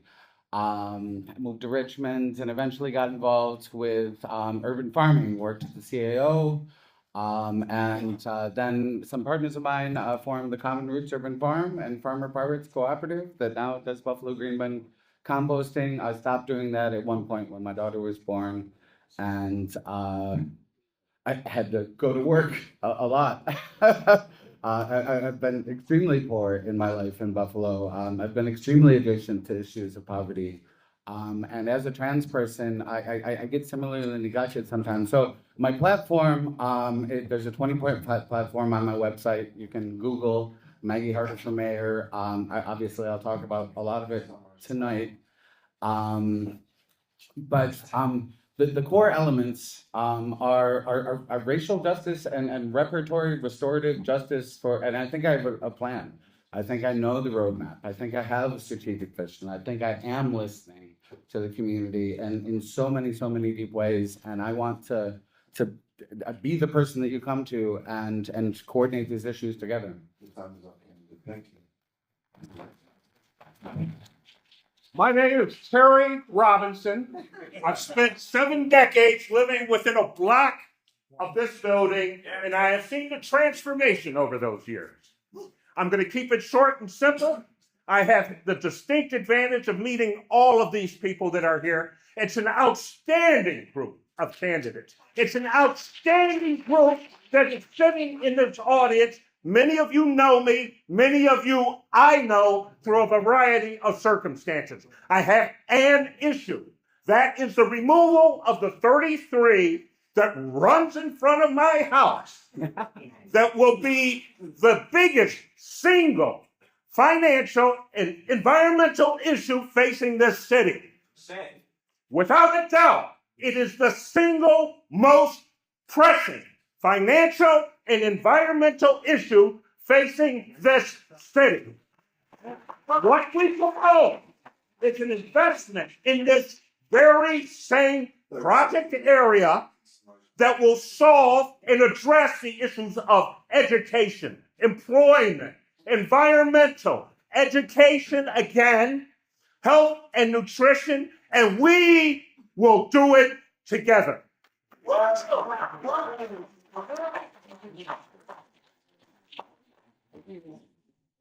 Hello, my name is Rashid Wyatt. I'm the University District Council member. And I'm just going to speak 100 with you. I'm not going to tickle your ear. I'm going to tell you the truth. I'm the most qualified candidate. 25 years experience in business and finance. I've been the person who has been standing in the forefront as it addressed the issues of the city against the mayor by myself. In many cases. And so we talk about transforming those types of things. Sometimes you have to go and struggle, and sometimes a fight. And I've been fighting since I've been on the council to address the issues that each of you have talked about. I want to see our community improved. As a University District Council member, I've had numerous meetings. I'm always connected to people. I'm always listening to you. My decisions are based on what you want. And so you don't have to figure me out. A lot of things I've already done. So when people talk about what they're going to do, I've done it, and many of you know I do it. I do a festival every year that some people in here didn't want me to do. They said, oh, don't do a festival. But that's for the people in the neighborhood, for the people in that community that feel like nobody cares about them. And so I'm going to continue to do those types of things to improve our community. But the most important thing right now we must do is right-sized government. We cannot continue to raise taxes on people who are already struggling. And that's the proposal on the table right now. We're going to raise more taxes but not cut overtime for police and fire. $41 million we're spending in police and fire overtime. So we have to address those things. But again, I'm the man of the people, and I will continue. I won't get in office and change my mind. Thank you.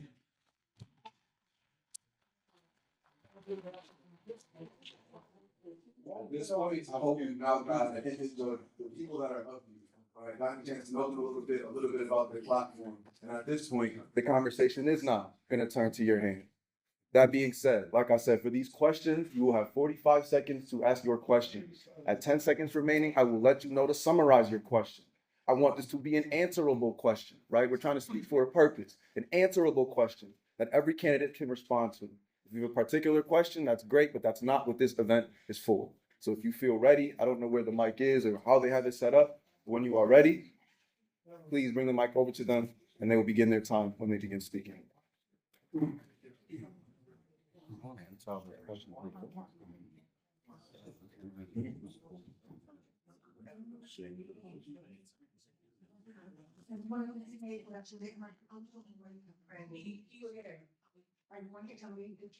No.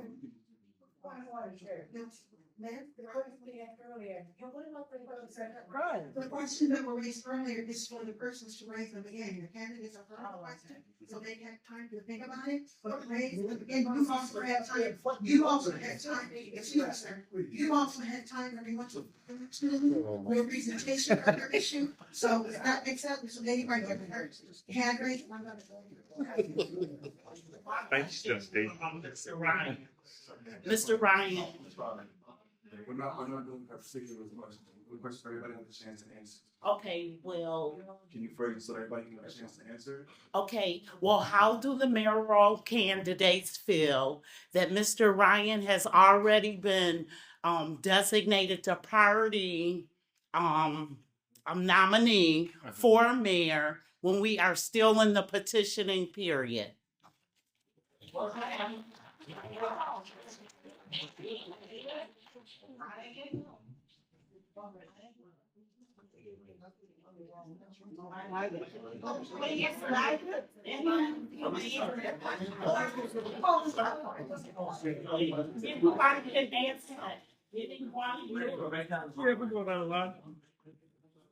So the party set up a process where there was 3 public forums for committee members, went through it. I spent 2.5 months knocking on committee members' doors.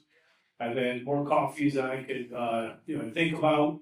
And at the end of that process, the committee members voted to have me be the endorsed candidate. So I'm proud of the work that I did to achieve that. And I'm really proud to be the standard bearer for the Democratic Party. Right, right.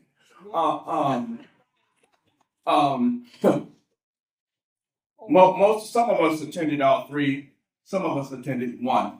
I had the opportunity to talk with Jerry Zeller in terms of the process. Number 1, they would not allow audience, the Democratic people, those who really have a vested interest within this particular process. Jerry Zeller explained to me a multitude of strategies and plans in which he wanted to follow.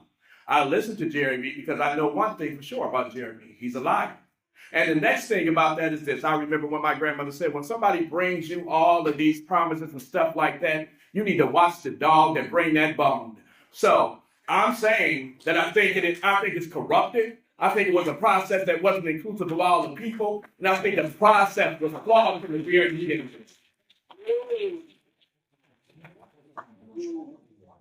A big part of the reason why I'm running is because exactly about the issue that was just brought up. Number 1, that we don't have a democratic process that is open, accessible, and transparent. We are asking voters to endorse a candidate, to vote by petition. Like, why are we not allowed to sign more than 1 petition? This is an opportunity to get people on the ballot. This is an opportunity to engage with our constituents and to talk. We should be able to, you should be able to sign 9 candidates' petitions if you want.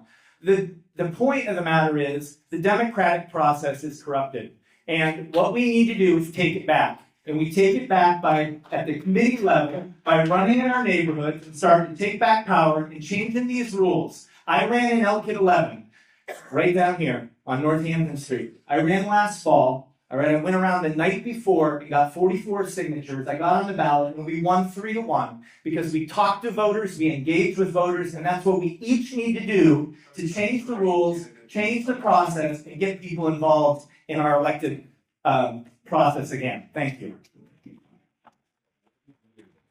I'm not going to take up your time. This process was completely undemocratic. How many Democratic committeemen are here tonight?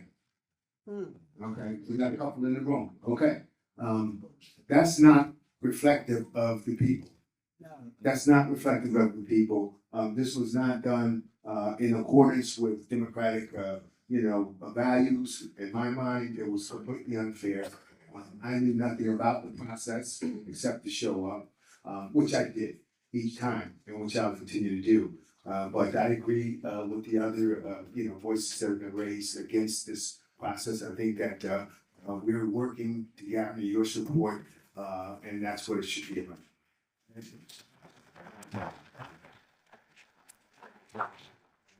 Thank you. Thank you. As it was stated, there was a process that was laid out. I don't think anyone sitting up here is surprised by the result.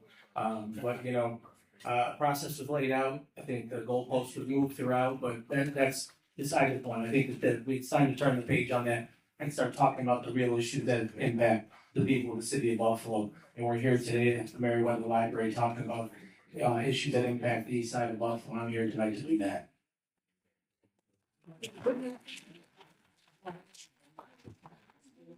Simply, my message would be, if you don't like the way the Democratic Party does business,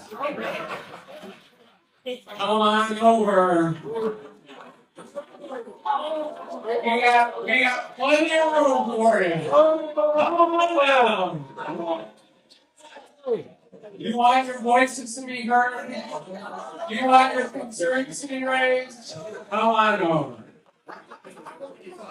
Anyway, I say that with a smile. I know where I am, but seriously, my offer stands. If you don't like the way your party is treating you, either change your party, which I know, either work to change the party itself, or leave the party and go where you're respected, go where the issues matter. And I hope, and the reason I'm here today is my hope is that after hearing me and interacting with me, you'll find a home in the Republican or the Conservative parties. Thank you very much.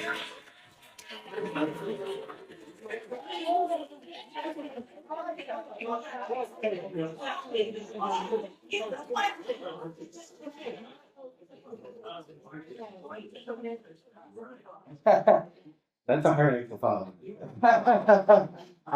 Yeah, so I think we have a near consensus on the board that something is going wrong at this level. At this point, I kind of want to underline that, it's what we have. But, now we're petitioning. Now the Democrats get to vote.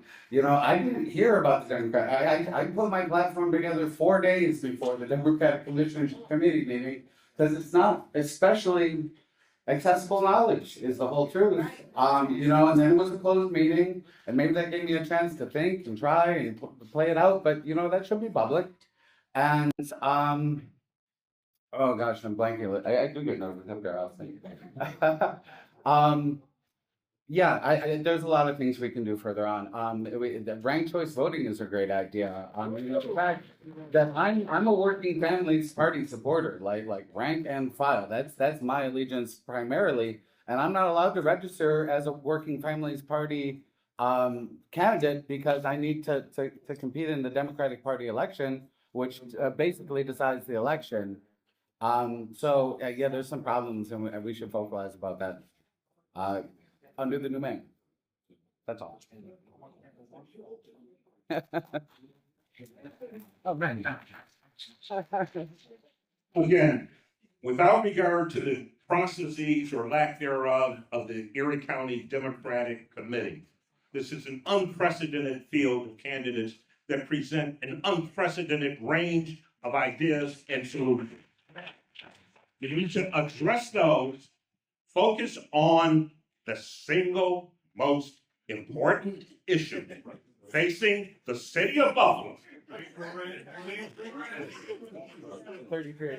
And vote accordingly.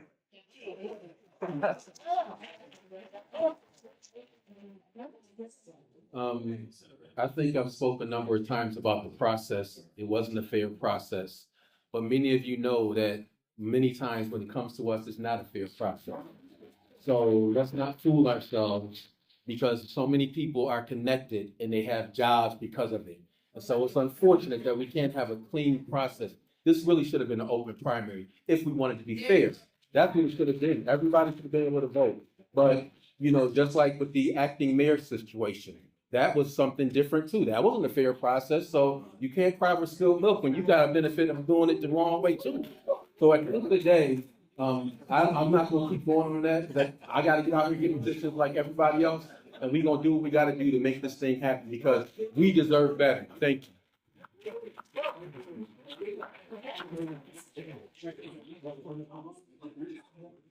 I would like to just offer a different perspective too as we continue to ask these questions. I think we are a city that is strong or resilient, but I want to start to look forward. So maybe some of the future questions, can we ask one things that we'd like to see change? Maybe not things that have already happened. And I still appreciate the question.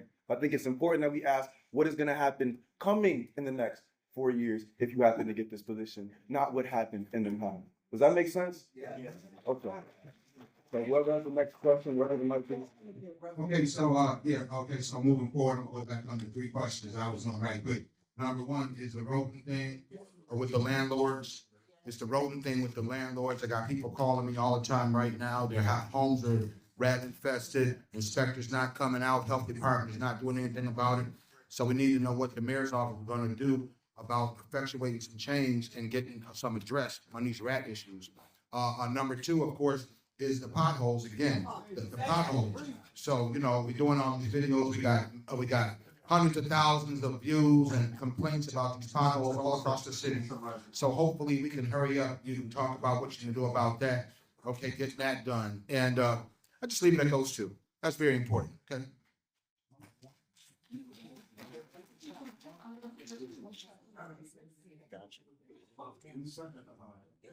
And his response? You said the other side wants to play. They want some more dance there.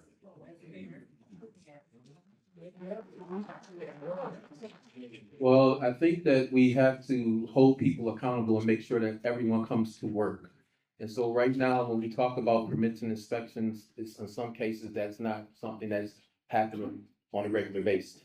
And so we have to have accountability. At the end of the day, everybody, please, I mean, you may have family members with jobs and you may not like what I'm saying, but at the end of the day, we have to hold people accountable. We have finite resources in the city. We don't have dollars just to spend and waste. And so if people aren't coming to do their job, then we need to find people that are going to do it. As far as the potholes, the commissioner of inspection, I mean, DPW told me that they did a blitz and they went and got some potholes, but they have a shift that works from 7 to 3 to fill those potholes. And that's basically what it is. But then he said, well, we have to do overtime.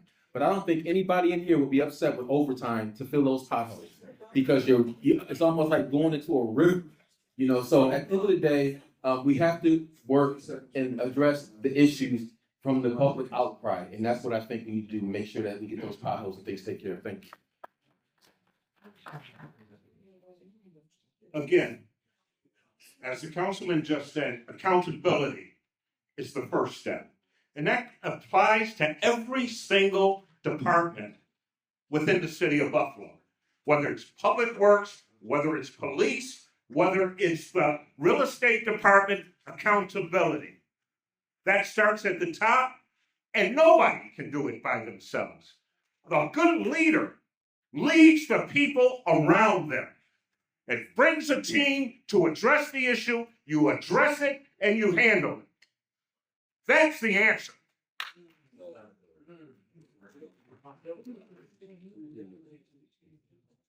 So my response would be that that the city passed a progressive where did I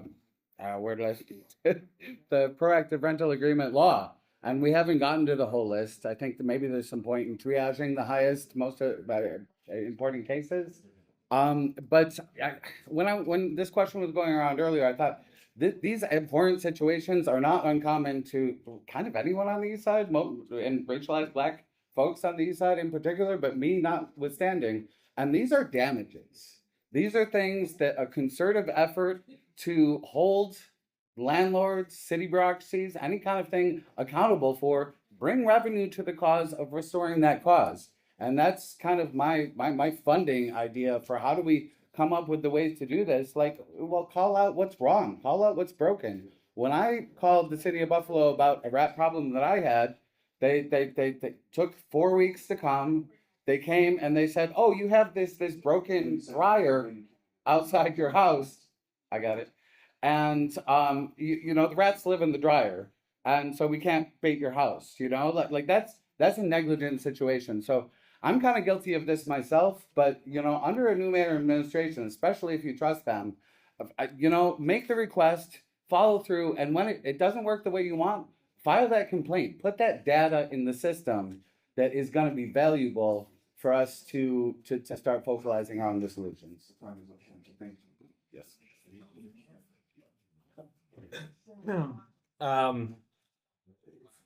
I wasn't actually here to hear your initial question, but I think I got the tenor of where you're going. The way I would like to approach the problem is, first of all, I believe strongly that the goal should be to move renters to homeowners. And I believe that ultimately it should be the goal, and that is the promise of the east side of Buffalo in particular.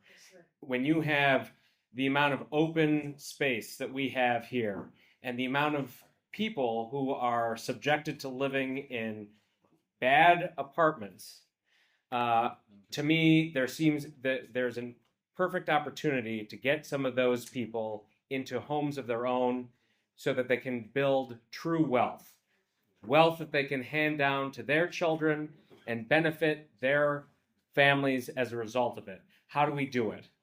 New York State makes it difficult, but not impossible to build affordable housing. We have oceans of land. That is the direction we need to move in. It's not just, I mean, everybody up here can talk about we need more permanent inspectors and more of this and more of that. The harsh truth is, in the future, the city government is going to have to do more with less. And the only way that we're going to go about making this a better place to live is to make more homeowners and less renters. And that's what we need to be working toward. Thank you. When it comes to the pothole situation, obviously, we experienced a pretty brutal winter. It's been very cold for several months and pretty unrelenting, and it's taken a terrible toll on our roads.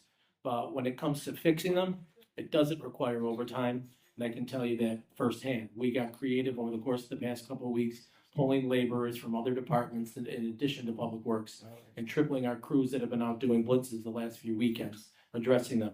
Starting this week, we have private contractors coming in to do them. The other problem is that what they're putting in is cold patch, and it doesn't stay.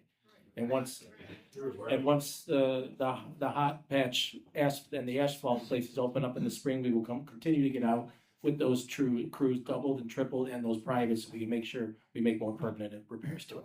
Get the current installed.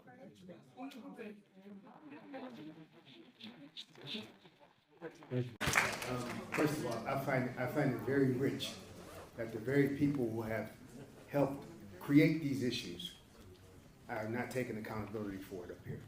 I find that very rich.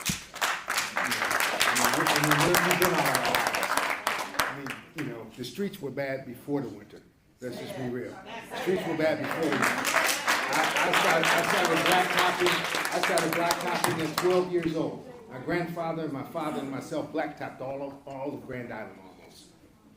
I know how to blacktop. You cannot put cold patch or whatever in a hole without cleaning out that hole and doing some things, So there's some methodologies, there's some tactics and strategies that we can use to do better today. Doesn't have to wait. And the other thing, what you have to understand is the streets department is one of the few departments in the city under budget by over $2 million. And it's because they have not filled the vacancies. And guess what they did with the money allocated for those vacancies? Ask that question. That's the game. I know the game because I played it. I know how this works. I know how this works. Okay? And I'm telling you, I'm the only one that knows how it works. I know how it works. Trust me. And I've heard a lot of talk about blaming workers who work hard every daggone day without support and without leadership. You cannot blame them for that. Talking about right-sizing government. So who are you going to lay off? Say that. Who are you going to lay off? Who's not doing their jobs? Say that.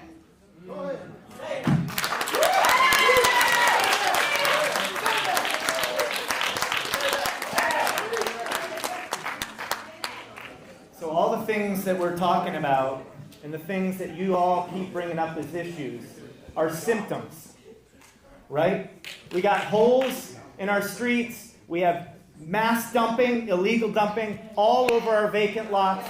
We have vacant lots with no plan and no Office of Real Estate that's going to let go of them for somebody that wants a side lot, all right? We have solutions, but we're not getting to the root cause. We have young men and women on our streets right now that are begging for an opportunity. This morning I had the honor to sit down with Henry Action Jackson, right? And he is a gentleman that used to work in Public Works. And he is a change maker. And he is eager to go to work to mentor young people, right? To train young people to be our workers, our public safety protect, our inspectors of lamp poles, the people that are out there helping to clear our sidewalks and fix our streets and help us to create a community of connection where we're taking care of one another. That gets to the root causes. If we focus on one little symptom, all we're doing is throwing money carelessly at a problem here or there. We got to start looking at real solutions and real problems to the real root causes of our communities. We have young people that need an opportunity. We have vacant land that needs an opportunity. We have people here with passion that need an opportunity. And that is the role of government to help enable and grow our capacity. Thank you.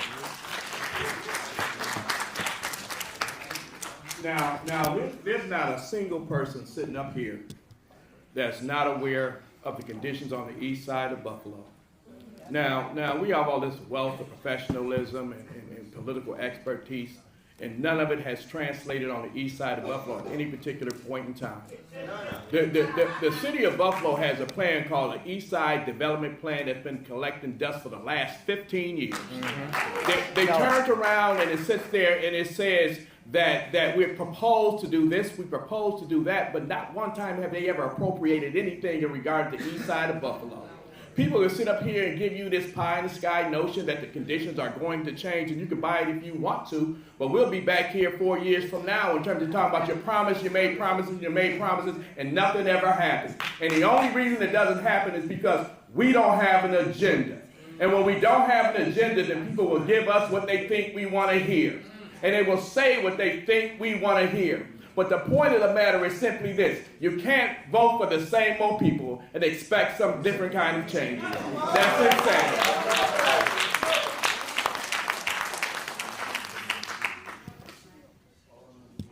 Does anyone here think the East Side has got a fair shake in the last 20 years? No. Does anyone think the East Side got fair sidewalk money? No. How about street money?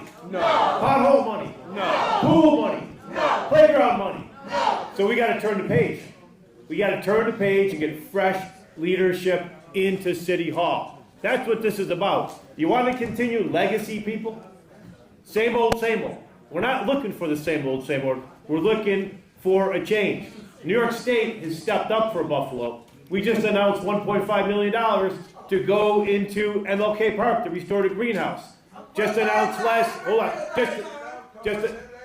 just announced $500,000 to buy the Robert Coles house to get that on. And I just was able to secure $90 million last year to get doubles back online in the city of Buffalo for seniors who are living in places where they can't afford to put that double back online. I've got another $40 million to build infill housing on our vacant lots. We have 10,000 vacant lots in the city of Buffalo, and we got to get them done. And then we put more money into making it so people don't get evicted because they can't pay a small amount of rent. So we got that program for $10 million. We're going to do it. We know how to do it, but you need to bring these plans to the city level. The money is gone out. East Side Development Corporation, Essence Sweat's organization, Broadway Fillmore Neighborhood Housing Services. So it's all out there. Time is up. But I'll be around if you want to ask. If you want to answer after I'm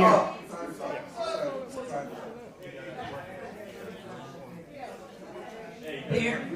There was a report that was recently released. I don't know if any of you read it, called "Who Runs Buffalo,"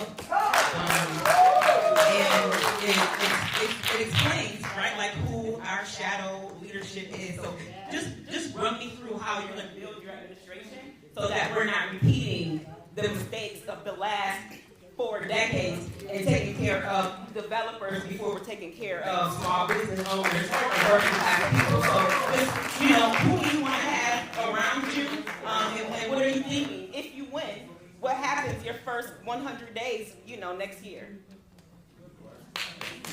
For the sake of time, we want to give everybody a chance to continue to ask more questions. We have about 30 minutes each remaining, so we're going to answer something down to 1 minute.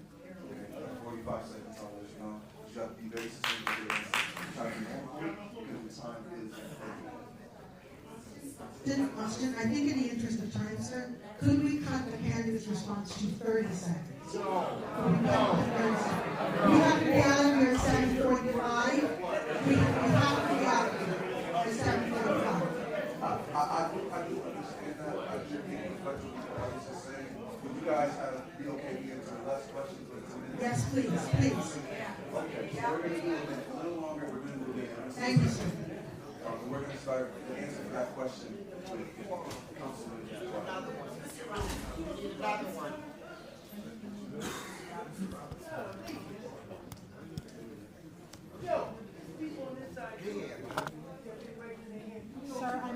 To give you the microphone next. Can we please not have people shouting at anybody in here about the administration of the meeting? If we govern ourselves, we will have a wonderful meeting. Our time is short. Understand this. The answer is simple. When we implement the restoration of the 33. Understand this, the very first step is after it's filled in, you have 20 years or whatever for the trees to grow. You've got biodiversity. You've got a lab that teaches every child at Drew, at Mikowski, at 53, at 74. They learn stewardship. They learn biodiversity. They plant. They become members and they work together to be a part. That's education part. That's one simple step on the first step. We have $1 billion that was already allocated in the 22 to 23 capital district budget. It was $1 billion out of $32.8 billion. The money is there. It's being spent. I'll be back.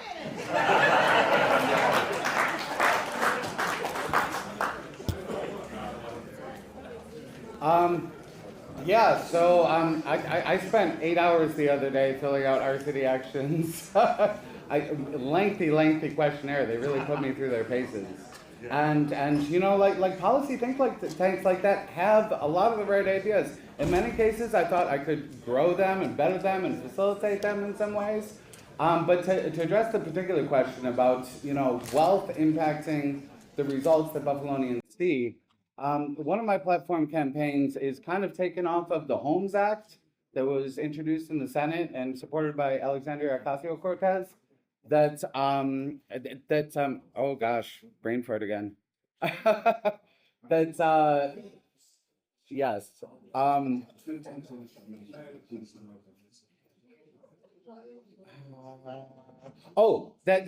First of all, we need to end the property tax exemptions that exist for all of these buildings. All of the things that say Saperson, all the things, they're exempt properties. They're allowed to simply speculate on that property and let it deteriorate. And, you know, then there's further things with the Homes Act. Thank you. I want to include everybody to get a chance to ask questions about white people. You know, while we talk, we're trying to take some of the police and sexual plea, but we can't touch off, we should be respectful, so we can give up the full chance to speak. Thank you all.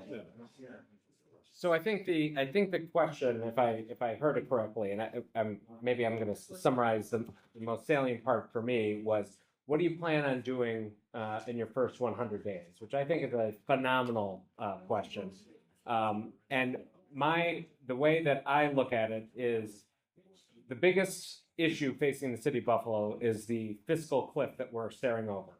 And as I said earlier, there is no doubt about it that we are going to have to do more with less. And if we don't, we're going to end up with a hard fiscal control board or bankruptcy. Neither one of those options is something that anybody in this room or anybody in this city should want. So my first plan in the first 100 days would be, how do we bring our budget, how do we bring our expenses back down to what they were 2 years ago? Wow. If we bring it back down, and the key that what we have to do is you have to. I have an answer, but I'll pass the mic. I would respectfully disagree. I think the question was about who are you going to surround yourself with, right? So I'm the only person sitting at this table who's had the incredible responsibility and awesome fortune of serving in, and then you want to closely call acting as the role of mayor. And I can't tell you how difficult a role it is. And I can tell you that who you surround yourself with is absolutely imperative. And there's a lot of people who wind up in leadership roles that for one reason or other do not like to surround themselves with talent. I'm not one of those people. I like to surround myself with as much talent as possible. And when I look at talent, I base talent on a number of things, but one of them is the different perspectives you have in life. And how's your perspective developed? It's your upbringing, your life experiences, things of that nature.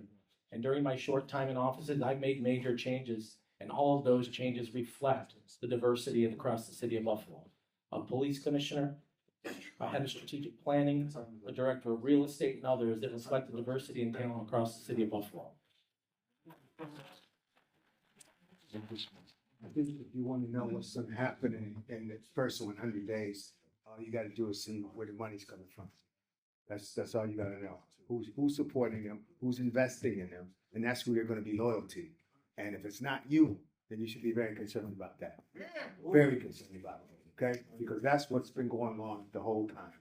You know, people are bought and paid for all day long. That's why the city looks like it does. That's why the east side looks like it does.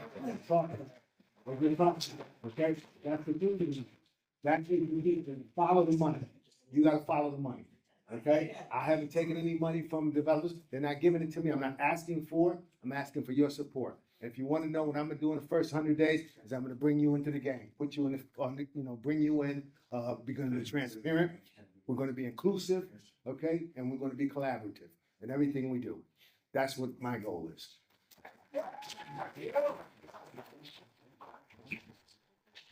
I think support comes in many, many forms. And my campaign and a lot of the work that I've done over the last 20 years hasn't come from developers or big business or any of that thing. It's come from the hard work and the commitment of the people that live there and work there every day.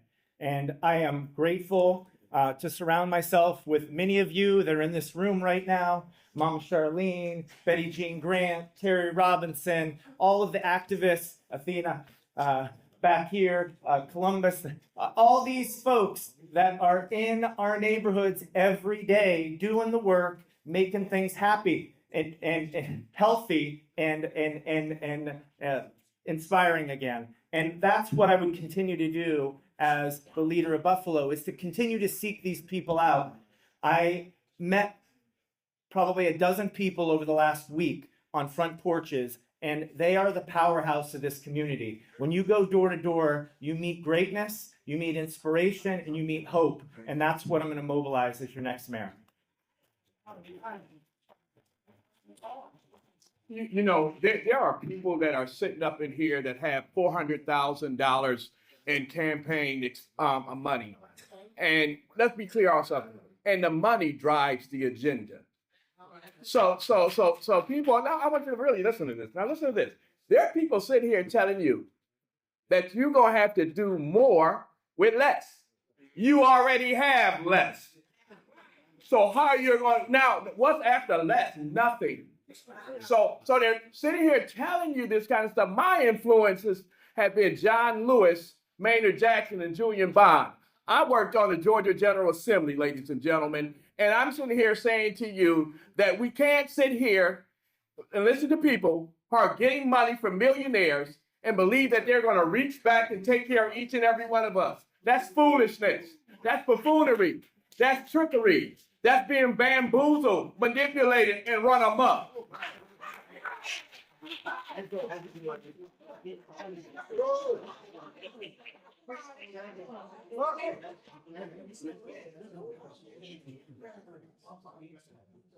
So we need to have a big table in City Hall. We need to bring people in from all different backgrounds, all different neighborhoods. It's got to be the call in.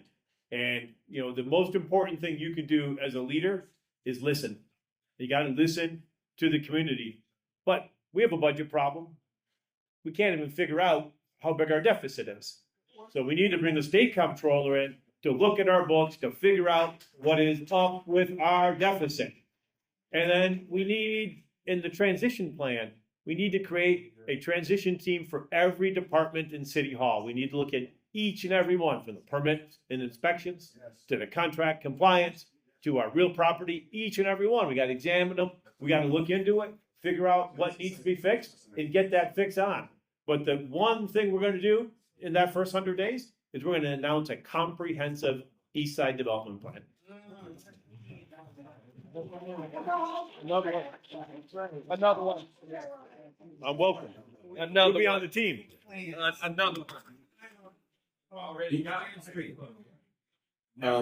If you look at my campaign finances, I don't have developers that giving me money. Excuse me, I don't mean to be responsible, but please forgive me. Didn't we already start? No, I started. I started. Oh, you didn't speak it. Okay, sorry. All right. I don't have.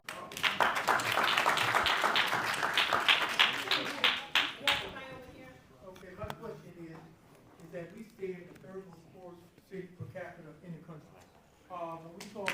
poverty in the city of Buffalo. We can talk about the things that need to be done, but the things that you can do. I need a commitment from the individuals that's running for mayor. For instance, we have over $1.5 billion being spent in the city of Buffalo, supposedly up and down the Jefferson corridor. I've seen 8 buildings on Elmwood built in the last 3 years. 8 brand new buildings, residential and a storage that they could put on the bottom built, you see, but nothing done in this community. Have anyone thought about, and I brought it up earlier, you see, getting with the unions and non-unions is where if you want to increase the revenue within the city of Port River, you put people to work. Everywhere I go around this city, all I see is Europeans working and some Mexicans. I never see people from this community. Now we have the Jefferson, the Northland Corridor. I'm gonna cut it off. We have the Northland Corridor supposed to be training people for some of these jobs. For the unions don't accept those jobs because they have their own program. Will you make a commitment, individuals up there, to talk to the unions and non-unions, to put black people, to put people to work in union jobs, skilled jobs, not slave jobs.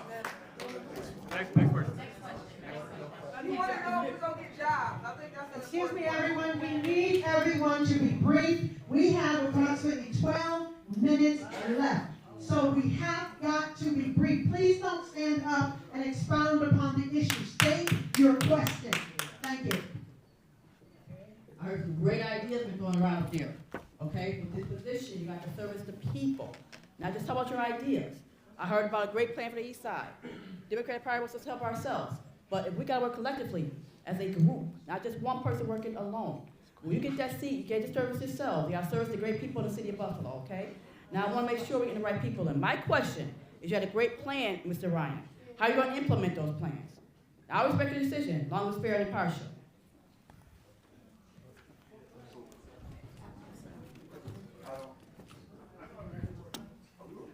This starts here.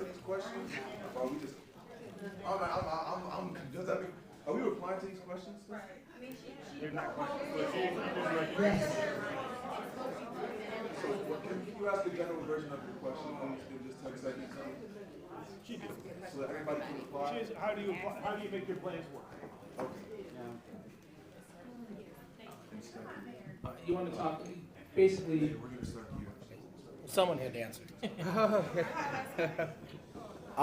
So this may be the last time I get to say something. So I feel like even because the question was addressed to Senator Ryan, you know, I think a fiscal and human rights problem that is affecting the East Side and the economic deprivation that's existed here is that Donald Trump just cut Medicaid by $200 billion. And the state of New York needs to implement the New York Health Act. And Senator Ryan literally has the power to whip those votes and make it happen right now, to save lives right now. And, you know, so I just turned myself into a member of the audience, but I needed that soundbite. Excuse me, what happened to the question I asked? Actual commitment. All right, so this is what I'll say, 'cause we only have a brief moment in time, but look, how we're going to implement our plans, my plan is simple. I think the biggest issue that's facing the city is the budget one, is the dollar and cents one, and I don't think anybody could up listening to me could think that I am telling you need to do more with less. What I'm saying is the government needs to. And what is essential for our city moving forward is to take a good, long, hard look at what our expenses are, what services we're offering, and where we can make those necessary cuts and still make government work. Make government work for you, make it be responsive, and make sure that our public safety isn't compromised. Thank you. Thank you. So when it comes to a East Side revitalization, if you want to call it, it's multifaceted, right? It's not a silver bullet. First and foremost, it's all across the city of Buffalo, we have to be safe. I have a new police commissioner who's going to have his officers out walking around the neighborhood, getting to know people and building relationships with people. It's about quality infrastructure, right? The council and I just passed the city's largest capital budget in the city's history. $110 million, $55 million in the schools, $55 million in our infrastructure. Projects that we would have lost, projects like Jefferson Avenue, Main Street, Bailey Avenue. And you need to have vibrant business districts. And you have to do that with other. You need to create small organizations in the neighborhood that can drive the initiative in the neighborhood so people aren't coming and telling you, this is what your neighborhood needs. You need to be able to tell government, this is what our neighborhood needs. And when it comes to then creating housing in the neighborhood to support those small businesses that will be on the commercial corridors. And we're in partners right now with Erie County creating a housing project. And we have an infill project and vacant lot strategy that'll be coming out in the next couple of weeks. Okay, we move to Willie, yes, to your question. Yes, okay. Listen, you know, we've heard a lot tonight. The truth of the matter is there's no one solution to any, all of these things have to be done simultaneously. We have to educate our kids. We have to do something about that. We don't talk about the people. We always talk about the 33. What about the people? We always talk about Jefferson. What about the people? So we have to invest in the people. We have to do that first. There's no good building buildings and putting broken people in them. Okay? We got to do both. We got to fix both.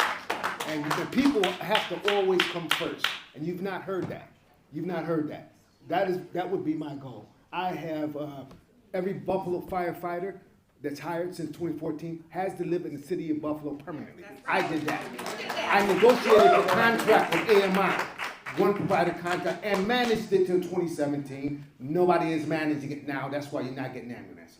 That's the truth of the matter. And there's more. I don't have time to go into it. I'll be glad to talk to any of you. I'm at 2209 Fillmore Avenue, and I'm on social media.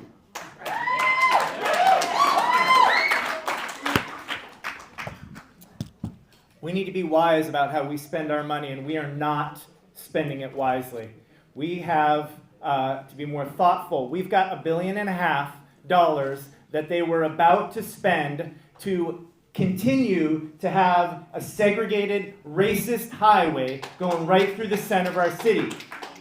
There are elected officials sitting right now on their hands that have not stood up with the community. Everybody here wants to listen to the community. Nobody is listening to the 70 people that signed on to that lawsuit. Nobody's listening to the East Side community residents that say we don't want dirty air. We want clean air. We want educated communities. We want safe communities. We got light poles falling on people's heads. We've got cops shaking down young men. It is not acceptable. Okay? We need to change a culture at City Hall. We need a shift in how we spend, and we prioritize our spending so that it benefits people and communities right here on the East Side. All right, let's talk about people. I'm going to talk about the campaign for fiscal equity. That was a decision that came down from the state Supreme Court that our children have the right constitutionally to a quality education. Now let's talk about people. Because if you want to talk about the growth and development of Buffalo, then we have to talk about our students. The mayor just pointed out, the interim mayor just pointed out that I guess he allocated $55 million towards education. The year before then it was $70 million. City of Buffalo has reduced its appropriation to the Buffalo Board of Education. So let's go a little bit further than that. Now if you're talking about the development of our community and the opportunity for our children, then you need an adequate educational system that will go and deal with the significance in terms of technical education and vocational education. If they don't have that skill set, then we don't have a future and we don't have a community.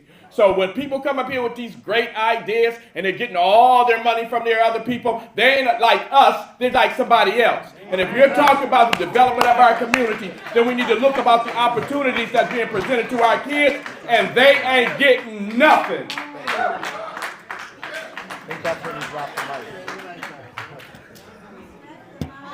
So it all starts with our neighborhoods. We can't be the city of good neighbors if we don't have good neighborhoods. And so many of our neighborhoods have been under tremendous stress for the last 20 years.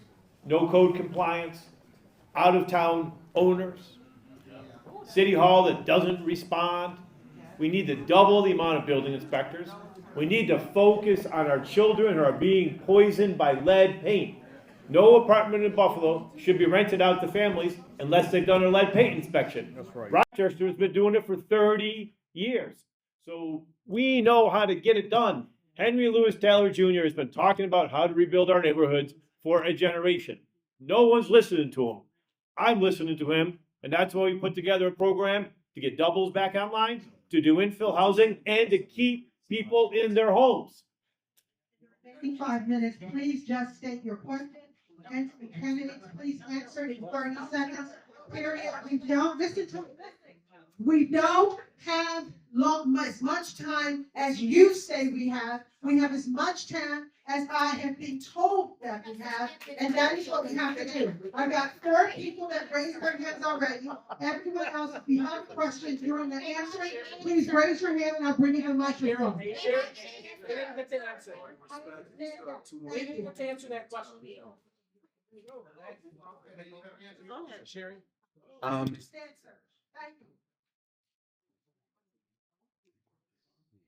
I don't even remember what the question was. I'm sorry. I'm sorry. Yes, I commit to making sure that we have MWBEs on these jobs. I'm Absolutely. talking about the people that's gonna work the jobs, not the NW, the people that's gonna work the jobs. They talk to the youth about giving them jobs for skills, that when they come into this Okay. community, they Let me can work, pass they it. not other people. Go ahead. Go ahead. Go ahead. I'm okay. I'm okay. Go ahead. Go ahead. Go ahead. Move on, Mr. Graham. I'm sorry. Listen, again, keeping it real, keeping it short. I grew up in the 60s, 70s. It wasn't all about just kumbaya. It wasn't only Martin Luther King. It was blaxploitation. It was the phrase, pimping ain't easy, right? But in this city, pimping is an industry. Poverty, pimping, and patronage is an industry. Consultation is an industry. It's not that the money isn't there, it's misspent. It goes into, follow the money. It goes into the pockets of the people that benefit from the shoddy work that is done from the, well, when we begin in that development area from Bus to Delaware, from Fillmore to Jefferson, the infrastructure that will be replaced to begin with, this is where it begins. And it will restore every street in the city. It will restore the preservation in historic areas. And I'm cut off. Ma'am, your question, Ms. Burgess, or he's indicated, but all the candidates will be given a chance to respond. I just want to say, first, we are making this hard, so I'm glad that y'all are working for our folks because that shows that leadership is here and present, right? But I'm a realist, right? We are in the era of Trump and we're $41 billion behind in the deficit and higher damn, I've been waiting for too long. And there's things that we've been promised that we don't know how we're gonna figure it out, right? How do you keep the promise to the Black neighborhood without breaking the budget, right? That's the real question. You got $1 billion there. The $1 billion comes from the state, right? And then we haven't decided where it's going, even though I'm. Thank you for the question. Thank you so much. I appreciate it. We have limited time. That's the last question we're gonna be able to answer. So we're gonna do 15 seconds for you to say all we have is 15 seconds. I'm gonna summarize and then we'll move. But before I do that, because I don't have enough time, this is why I asked, we be civil. So we have time to hear the candidates speak. When we're talking, when we're having these side conversations, we're out of time like this. So please, 15 seconds of silence from the audience to answer their question, and then we'll get it. What's the question? How you gonna fill a budget gap without taking more resources from the community that already is Let me just say, we have to be honest. We don't have enough money to fix all the issues on the east side, but we need to be having conversation with the folks on the east side and what their priorities are. And that's what I will do. I want to know what are the top 3 priorities. Dr. Taylor has worked on a plan for the east side that hasn't been used. Thank you. Thank you. Basically, we will be purposeful in what we do. We will be honest in the way we do it. We will start with the right project, done the right way, for the right reasons, and we will begin right now. Thank you. This is a high bar, but I feel like I'm the candidate that's giving the most policy, the most precedent, the most strategy, the most data. And if I'm not the figurehead of this movement, please just draw me in, bring me in. Like, I'm here for this. And you get to answer this question specifically, balancing revenue that the city can bring in with expense. The biggest The biggest thing that I think will make a profound difference on the east side of Buffalo, east of Main Street, is the creation of single-family home stock. People need their own homes. That is the only way you are going to build the kind of wealth, the kind of neighborhoods that we all expect to live in this city. By setting your priorities to reflect that effort that you want to put forward. Our current budget is not the only budget at our disposal, so it's a matter of getting creative. We can't use the operating budget, see what we can do with our capital budget or our block grant budget to make sure that we adhere to the priorities that we set, that keeps the promises that we're making. I think we need leadership that takes advantage of all of the plans that have already been done. There's been great work done. A myriad of plans sitting on shelves. You've got Dr. Taylor's work, you've got Buffalo Together, you've got a bunch of plans that are ready to go right now. We need to bring them together and leverage those efforts towards a common goal. I think that's what we need to do.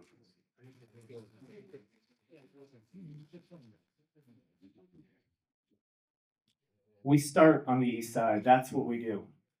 We have been in last place, okay? We are always the last neighborhood in town to deliver services. We're the last one to get our streets up. We don't have sidewalks that are accessible, and the city of Buffalo owns 7,000 of those lots.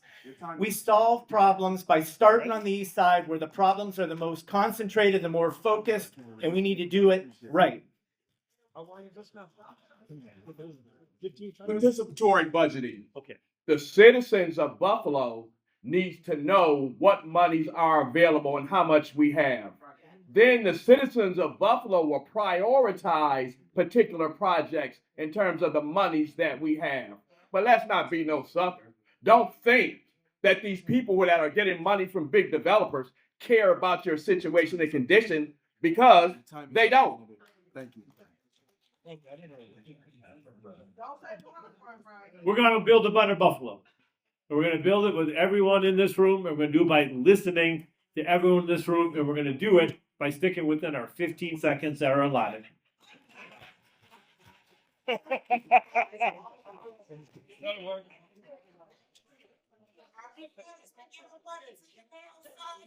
I'm gonna be quick. I'm gonna be quick with my summarization, and I'm gonna pass it back over to Ms. Sherry. Thank you guys for coming out today. Thank the candidates for coming out today, and hopefully this gave you an image of some of the conversations that we need to have. The reason why we feel like we're fighting to get our questions in is because it doesn't happen enough. We need to be talking and figuring out and being involved in our political process, because ultimately the Buffalo that we're in is our fault because we voted them in there and we kept voting them in there. So let's not make that mistake anymore. Michelle, the mic is yours. Yeah. Woo! Excuse me, everyone. Thank you, every single person who took the time to come out and attend this event. Thank you to the co-sponsors. Thank you to our youth representatives. Thank you to Mr. Austin for hosting, co-hosting, co-moderating. Thank you to Murray Holden of the Stop the Violence Coalition. Thank you also to Betty J. Brand of We Are Women Warriors, and thank you to all of the candidates. We don't do this enough, and I'm going to pat myself on the back because this was not easy, but it was very rewarding. Thank you.